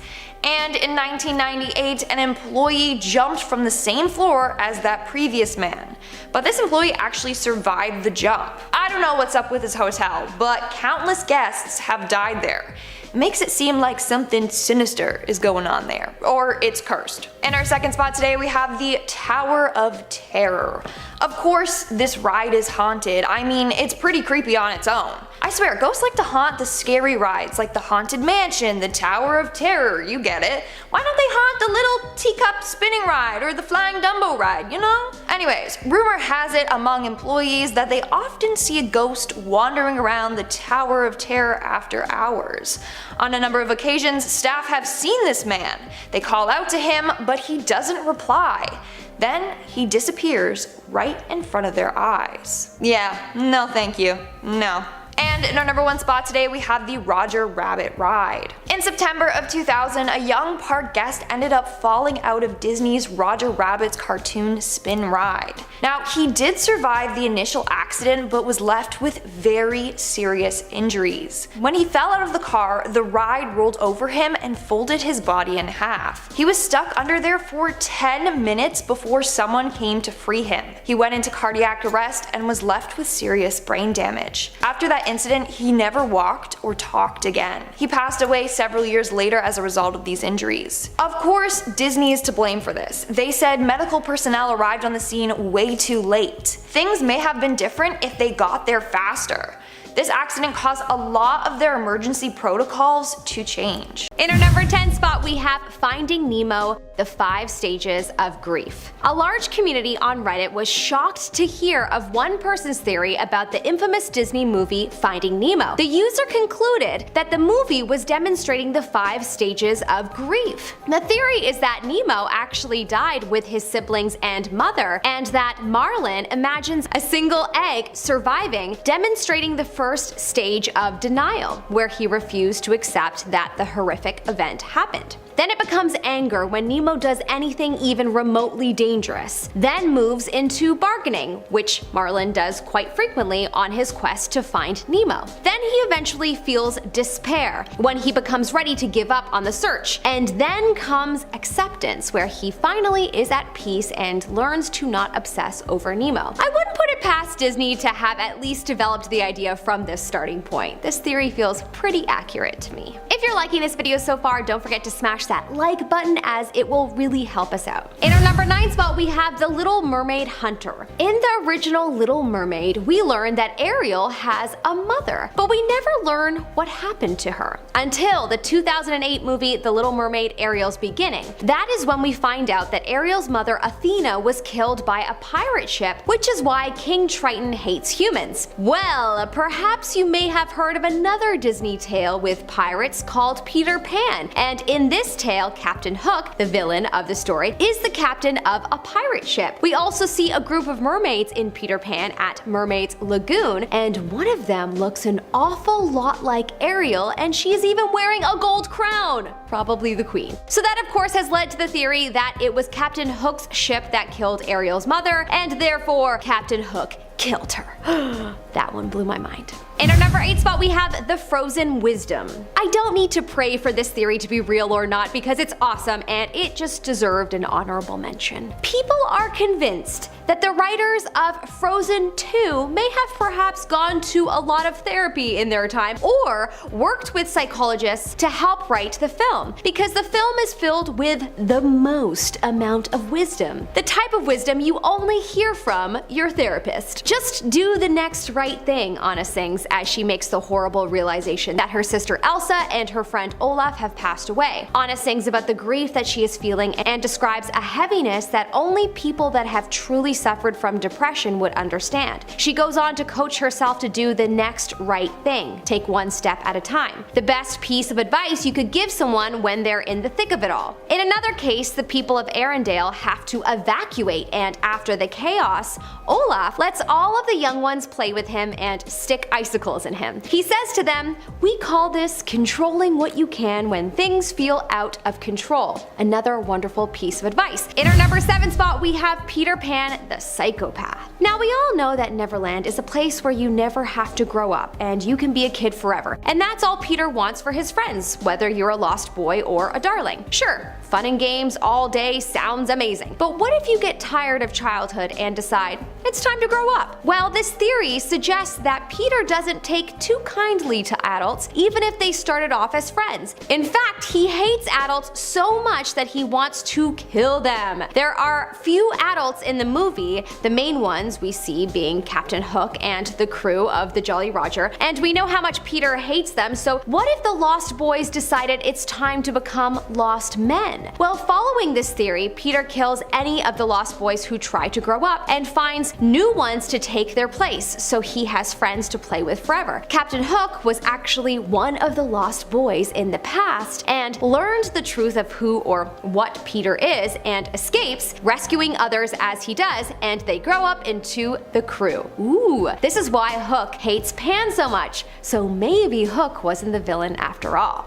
In our number 6 spot, we have a scorned lover. Ooh, this is a juicy fan theory that honestly feels like whomever came up with it must have also known the pain of being betrayed. The theory is around the movie The Beauty and the Beast. And the theory goes that the witch or enchantress that had created the curse that turned the prince into the beast and all of his royal courtiers into what are usually inanimate objects did so because she was a lover scorned. She and the beast were former lovers and he dismissed her once he got bored of her, which is something that royals were known to do in the past. The courtiers also would have treated her badly because they are loyal to the prince, so she placed a curse on them to teach them a lesson about respecting women. I see it. It makes more sense than a witch trapping the whole house just because the prince was prideful. There was clearly a deeper lesson afoot.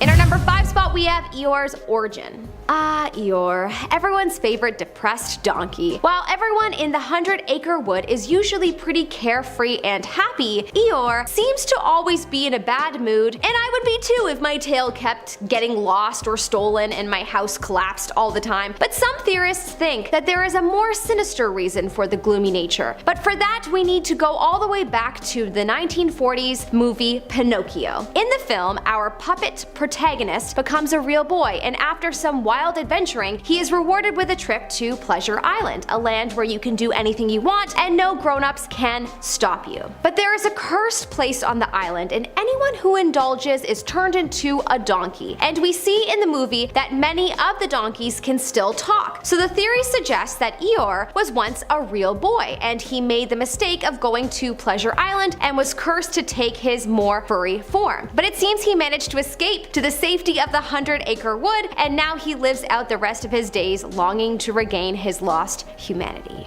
In our number 4 spot, we have Moana died. This is yet another very interesting and thought out theory around the movie Moana. In the beginning of the movie, Moana is on her boat stuck in a thunderstorm when the boat was struck by lightning. It is theorized that she died on the boat, which is most likely what would happen to any living being. The theory is expanded to state that Moana's spirit is completing the quest for the rest of the journey, and that is why she only meets gods and spirits the rest of the way. She is on their plane of existence. Then the theorist went on to state that after she finishes her quest, her spirit goes back into her body, and that is when she goes back to her island. Ooh, I bet you that some of these Reddit theorists are really just Disney employees, just, revealing secrets that they could only reveal anonymously. In our number 3 spot, we have The Fly. In the movie The Emperor's New Groove, Yzma has all sorts of potions to turn people into any animal you can think of, and she turns Kuzco into a llama. But I'm sure this isn't the only time she's done something like this. While most of the animals in the movie can't be understood by humans, like the squirrel only being able to communicate to Kronk through squeaks and gestures, there are obviously animals that can talk. Kuzco as the llama, Yzma as a cat, and there is one other strange example that throws the whole world of the film for a loop: the fly stuck in the spider's web. While walking in the forest, Kuzco sees a fly trapped in a web, and it is yelling out for help,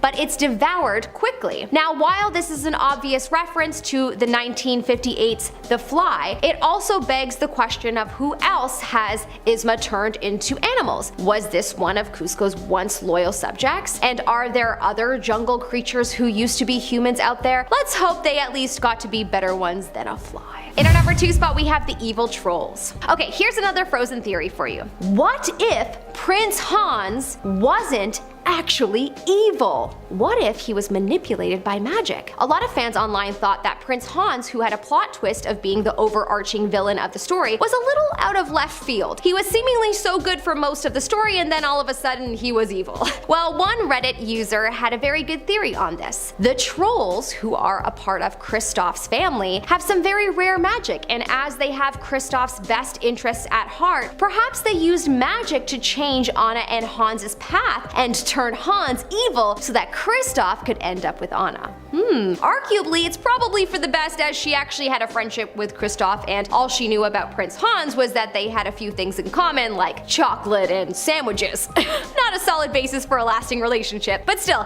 perhaps the trolls altered Anna and Prince Hans's path, and they are the true villains of the story. And finally, we reach our number 1 spot, Walt's mom. Walt Disney, of course. Ever ever wonder why none of the princesses or main characters in Disney movies seem to have mothers? Or at least ones who are still alive? I mean, Cinderella, Bambi, Ariel, Belle, Jasmine, the list goes on and on. Well, some think that this is actually related to a terrible tragedy in the Disney family. In 1937, Walt and his brother Roy bought their parents a house with their newfound success, a dream for anyone. But unfortunately, this would be a terrible mistake. One day, their mother Flora called Walt to complain that their furnace was leaking gas. Walt sent some folks from the studio over to fix it, and they did, or so they thought. The next morning, the housekeeper returned to find Mr. and Mrs. Disney unconscious and dragged them out into the front lawn. Their father was taken to a hospital and survived, but unfortunately, their mother passed away at the scene. This tragedy was well known by those who worked at the studio, and many thought that it affected the stories they told going forward, that Walt was so traumatized that he passed the trauma onto the characters in the films as a way to move on himself. Either way, it's interesting to look into the man who created an empire.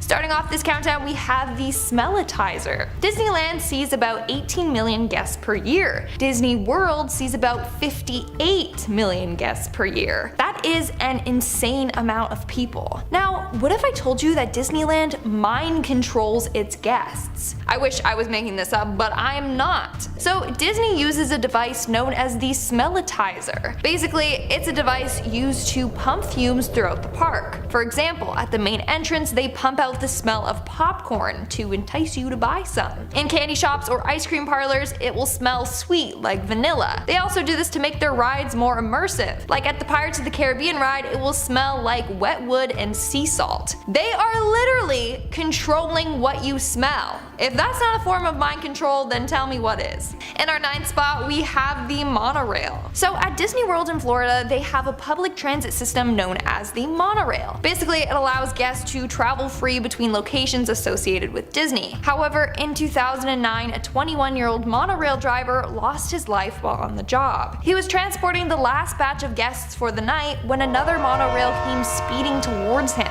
They got into a head-on crash that took his life. After investigating the issue, it was discovered that the crash was entirely Disney's fault. They violated a number of safety protocols and even got fined for this. Coming in at number 8, we have the People Mover. The People Mover ride was a transport attraction that opened up at Tomorrowland at Disneyland, California in 1967.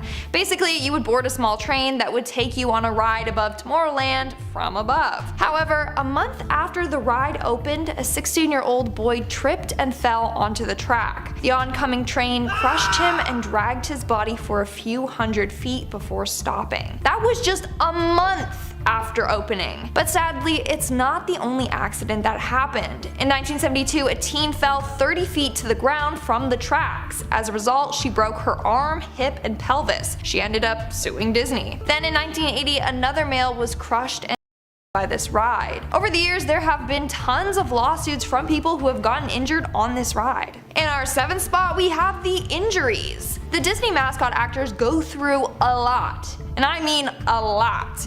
Not only do they have to wear those heavy costumes in the heat, but they also have to deal with whiny children and a bunch of Karens. But what you may not know is that Disney mascots often get seriously injured while on duty. A woman playing Mickey Mouse suffered a bad neck injury after a guest kept patting her head, which caused the head to fall down and strain her neck. The costumes themselves weigh around 47 pounds. They are blamed for at least 282 injuries. Not only that, but they are often touched inappropriately by the guests. A lot of workers have filed police reports because guests would grope or touch them inappropriately. It's not the kids though, it's the adults. A Disney princess had a 51-year-old man grab her breasts. He was arrested and then charged with battery. In another case, the actor portraying Donald Duck got grabbed inappropriately in certain areas by an older woman. Those poor mascots go through so much. Making our way down the list, number 6, we have the creepers. It's scary, but a park full of children attracts the wrong kind of people. Over the years, Disney has had a real problem with predators at the park. And I I don't know what kind of background checks that Disney is doing on their employees, but obviously they aren't thorough enough. Because over the years, a number of park employees have been arrested after being inappropriate with the park guests. Since 2002, 42 employees have been arrested because of this. That's way too many people. We are now at our 5th and halfway mark with the freaky business. So apparently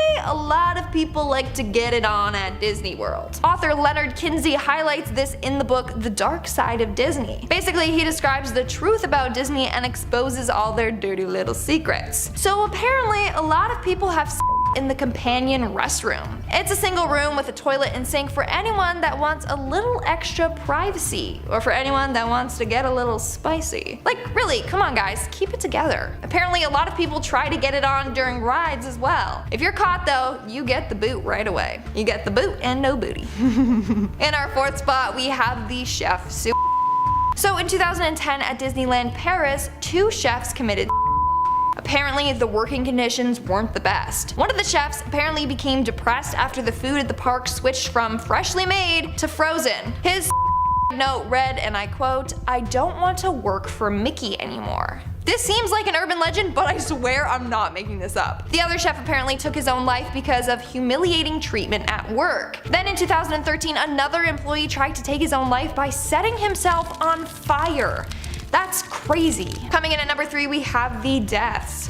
So Disney claims that no one has ever died at their park. Clearly that's not true. Like I just finished talking about all the people that have died at their parks. So turns out what Disney does is when someone does die at the park, employees have to remove the dead body from the property before pronouncing them dead. That means no one technically died at the park, only outside of the park's gates or wherever they were. They do this so that all the families feel safe coming there. I mean, the park must be super safe if no deaths have ever occurred there. Very sneaky, Disney. Very sneaky. Moving on at number 2, we have the workers' deaths. So that's not the only crazy rule that Disney has. They also have a rule as to what should happen if a mascot or character actor gets injured or dies there. No matter what happens, they have to stay in character. Once they are out of the public's eye, that's when they can receive medical attention. For example, one worker was told before accepting a job as Water Goofy on a Disney cruise, he had to agree that in an event he started drowning, he had to be carried away before lifeguards remove his costume and perform CPR. So he could literally be dying in the costume and need medical attention right away,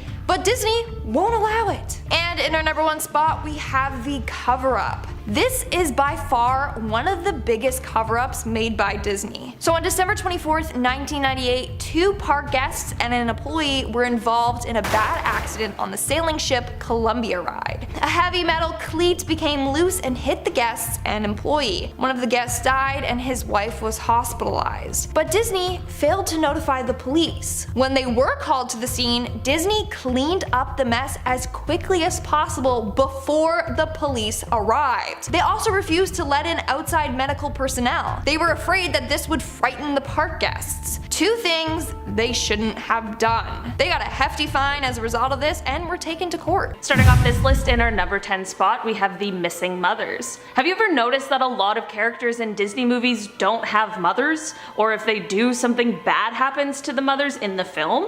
Like Belle from Beauty and the Beast, or Snow White, or Bambi, which is truly one of the most tragic examples that I can think of. I never really noticed this trend until it was pointed out to me, but it's honestly very common in Disney movies and had me wondering, what was up with that? Well, there is a theory that this morbid trend is due to the fact that Walt Disney himself had bought a home for his parents to move into. After moving in, the furnace had a leak and it unfortunately affected both of his parents and actually led to his mother passing away. An extremely tragic situation that Walt refused to talk about after. Many people believe that he felt guilty for the incident since he purchased the house for them, but of course it was not his fault at all. It's very possible that this real life trauma he experienced just ended up bleeding into his work. In our number 9 spot today, we have Walt's last words. In 1966, Walt Disney was diagnosed with lung cancer after being a lifelong smoker, and he passed away not too long after. We always hear famous last words from people that are either inspiring or just downright terrifying,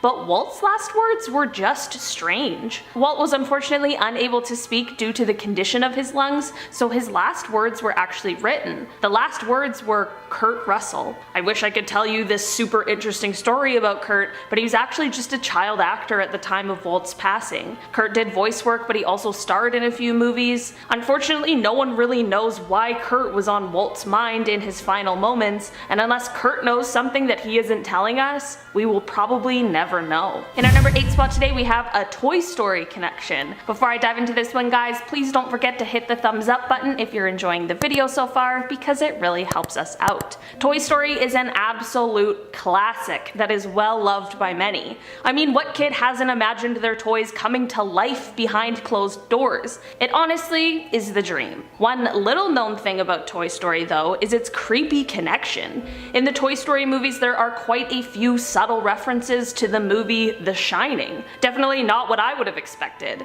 I'm not exactly sure why this connection exists, but it does. In the scene where Woody and Buzz Lightyear are trying to escape from Sid's house, that carpet is the same one as the one in the Overlook Hotel from The Shining.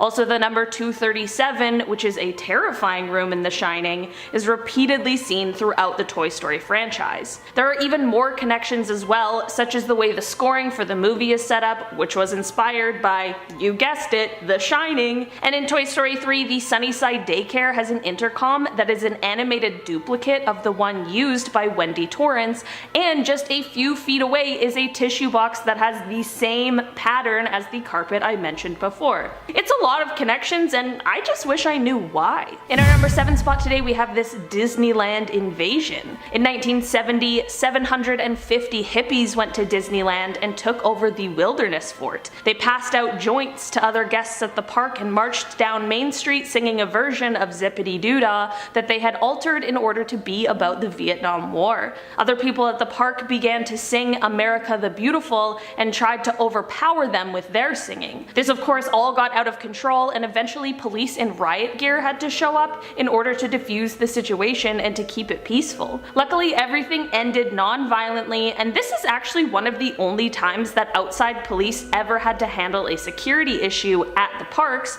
But this instance led to quite a rule at Disney parks. There was a strict dress code implemented that prevented long-haired hippies from being allowed to enter the parks. This is obviously not a great rule, and of course has since been abolished, because that would just be insane if that rule was still around in 2021. In our number 6 spot today, we have Hell's Bells. In 1929, Disney made a short film called Hell's Bells that was a part of the Silly Symphonies. While the Silly Symphonies seems like a fun, great time, Hell's Bells was a little less than silly or fun. It was basically just a short about hell, and the characters in it had different names, but they definitely depicted some of the most loved Disney characters. Honestly, the whole thing is pretty terrifying and really dark, and just totally off-brand for Disney. Satan and his demons have a wild party, and he feeds one of the demons to a character called Cerberus, who I'm pretty sure is actually the underworld version of Goofy. All in all, I think it's better that we just leave this one in 1929 where it belongs. In our number 5 spot today, we have this Disneyland dangerous metal.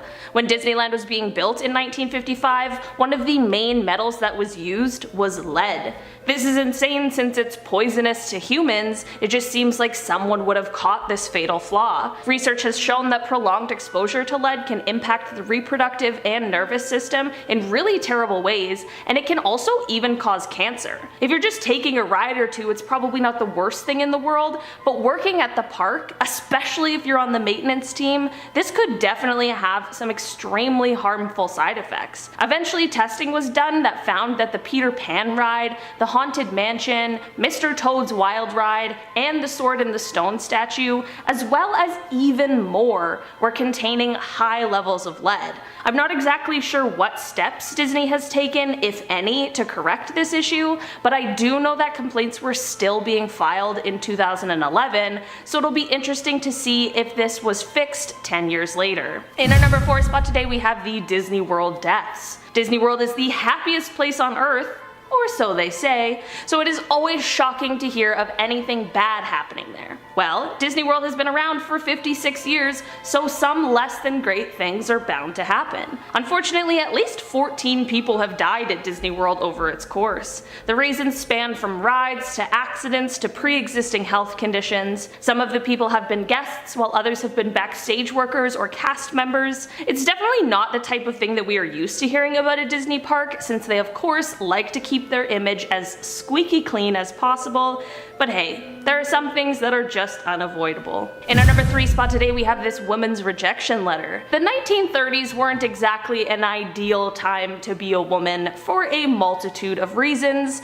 and one of them just happens to be the difficulty in finding employment. Women who applied to be animators at Disney Studios constantly found themselves being turned down because of the fact that they were women. One woman named Miss Frances Brewer was one of the many women who applied for a position, and this is the rejection letter that she received from Disney Studios. Women do not do any of the creative work in connection with preparing the cartoons for the screen, as that work is performed by young men. For this reason, girls are not considered for the training school. To qualify for the only work open to women, one must be well grounded in the use of pen and ink, and also of watercolor. The work to be done consists of tracing the characters on clear celluloid sheets with India ink and filling in the tracings on the reverse side with paint according to directions. With how far we've come from this time in America, it just feels so shocking to know that this was once the norm for women. In our number 2 spot today, we have this goldfish incident. Finding Nemo is an amazing movie, and no one can convince me otherwise, but one thing I didn't know is the effect that it caused on goldfish everywhere. I know Nemo isn't a goldfish,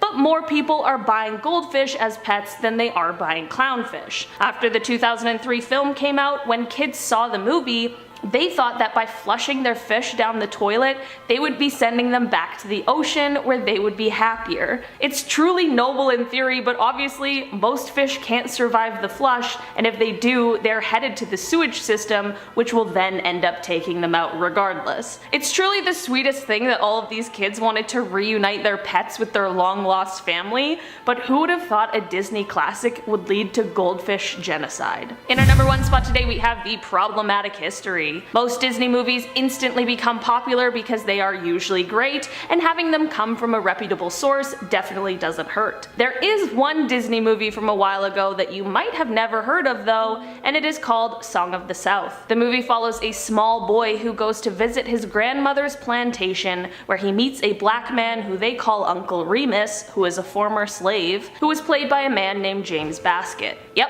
that is unfortunately a real movie that was made by Disney, and the reason you may have never heard of it is because it is obviously super racist. What's worse is that the movie actually won an Academy Award for Best Song in 1947 for Zippity Doo-Dah. It's safe to say that this movie has since been buried, and it should definitely stay that way. Kicking off the list at number 10, the Whispering Statue. Well, this doesn't sound terrifying at all. Okay. Over at Disneyland, Florida, there's a bronze statue of Goofy. He's 10 feet tall, he's shiny, he's sitting in the sun all day long, so he's probably boiling hot to touch. Well, rumor has it, if you sit next to Goofy on that bench for long enough, the guy might start whispering sweet nothings in your magic Mickey Mouse ears that you bought for $79. This statue can be found near the Lady and the Tramp restaurant over in Tonystown. Number 9.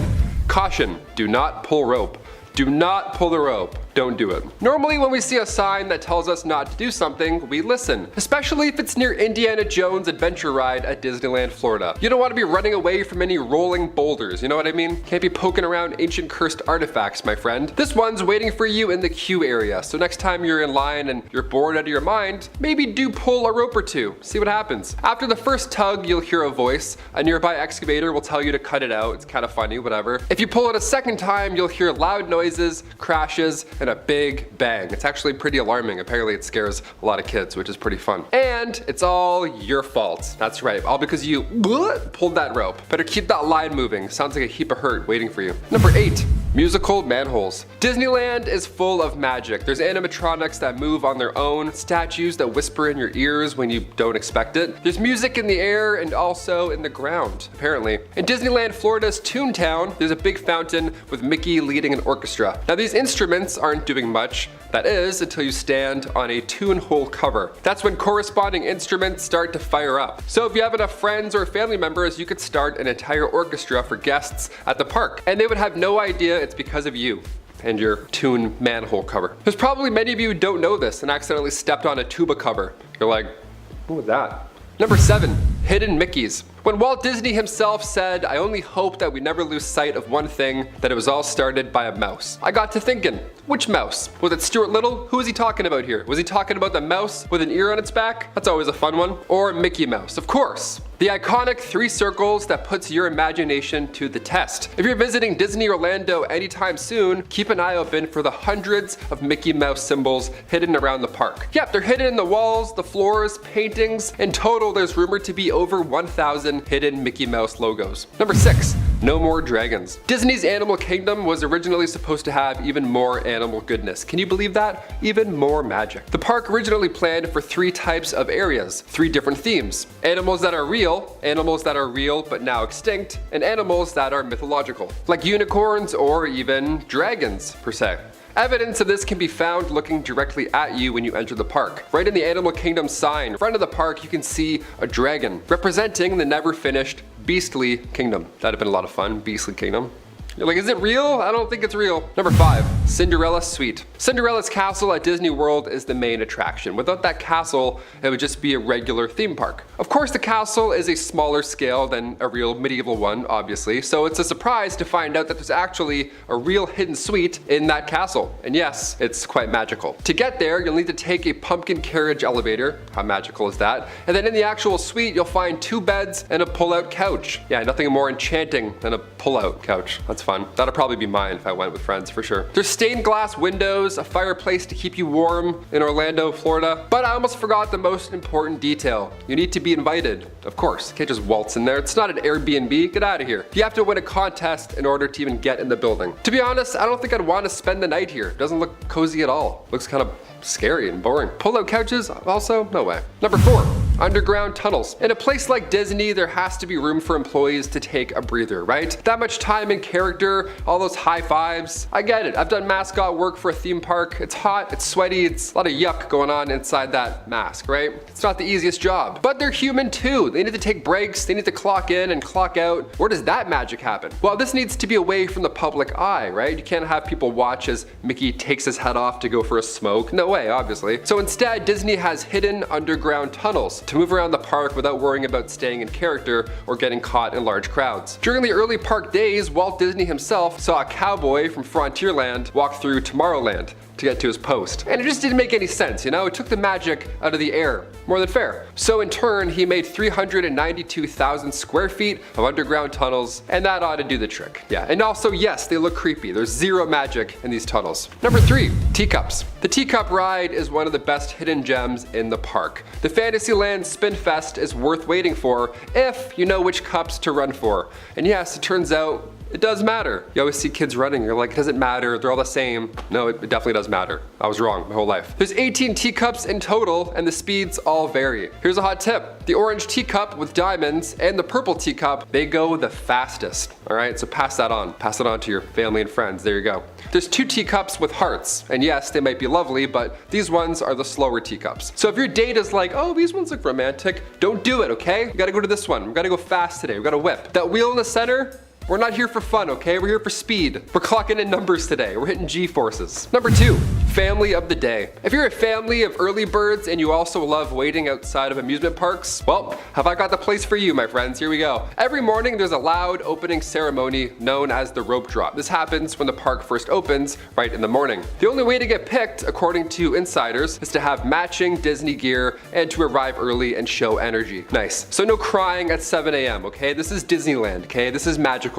Don't ruin our day. The family gets a tour of Main Street before it opens to the general public, and you get to walk around with Mickey and the gang all the way to the Magic Kingdom train station. And then they get to see the morning crowd all arrive and gather below. Major Willy Wonka vibes going on with this one. I don't know if I'd want a morning tour with all the mascots as they're waking up, yawning, giving me high fives. I'm all set. And finally, number 1, the spitting camel. If you thought Gold Tooth Goofy was fascinating, well, buckle up, Imagineers. In 2019, this secret location was actually removed. And honestly, good thing.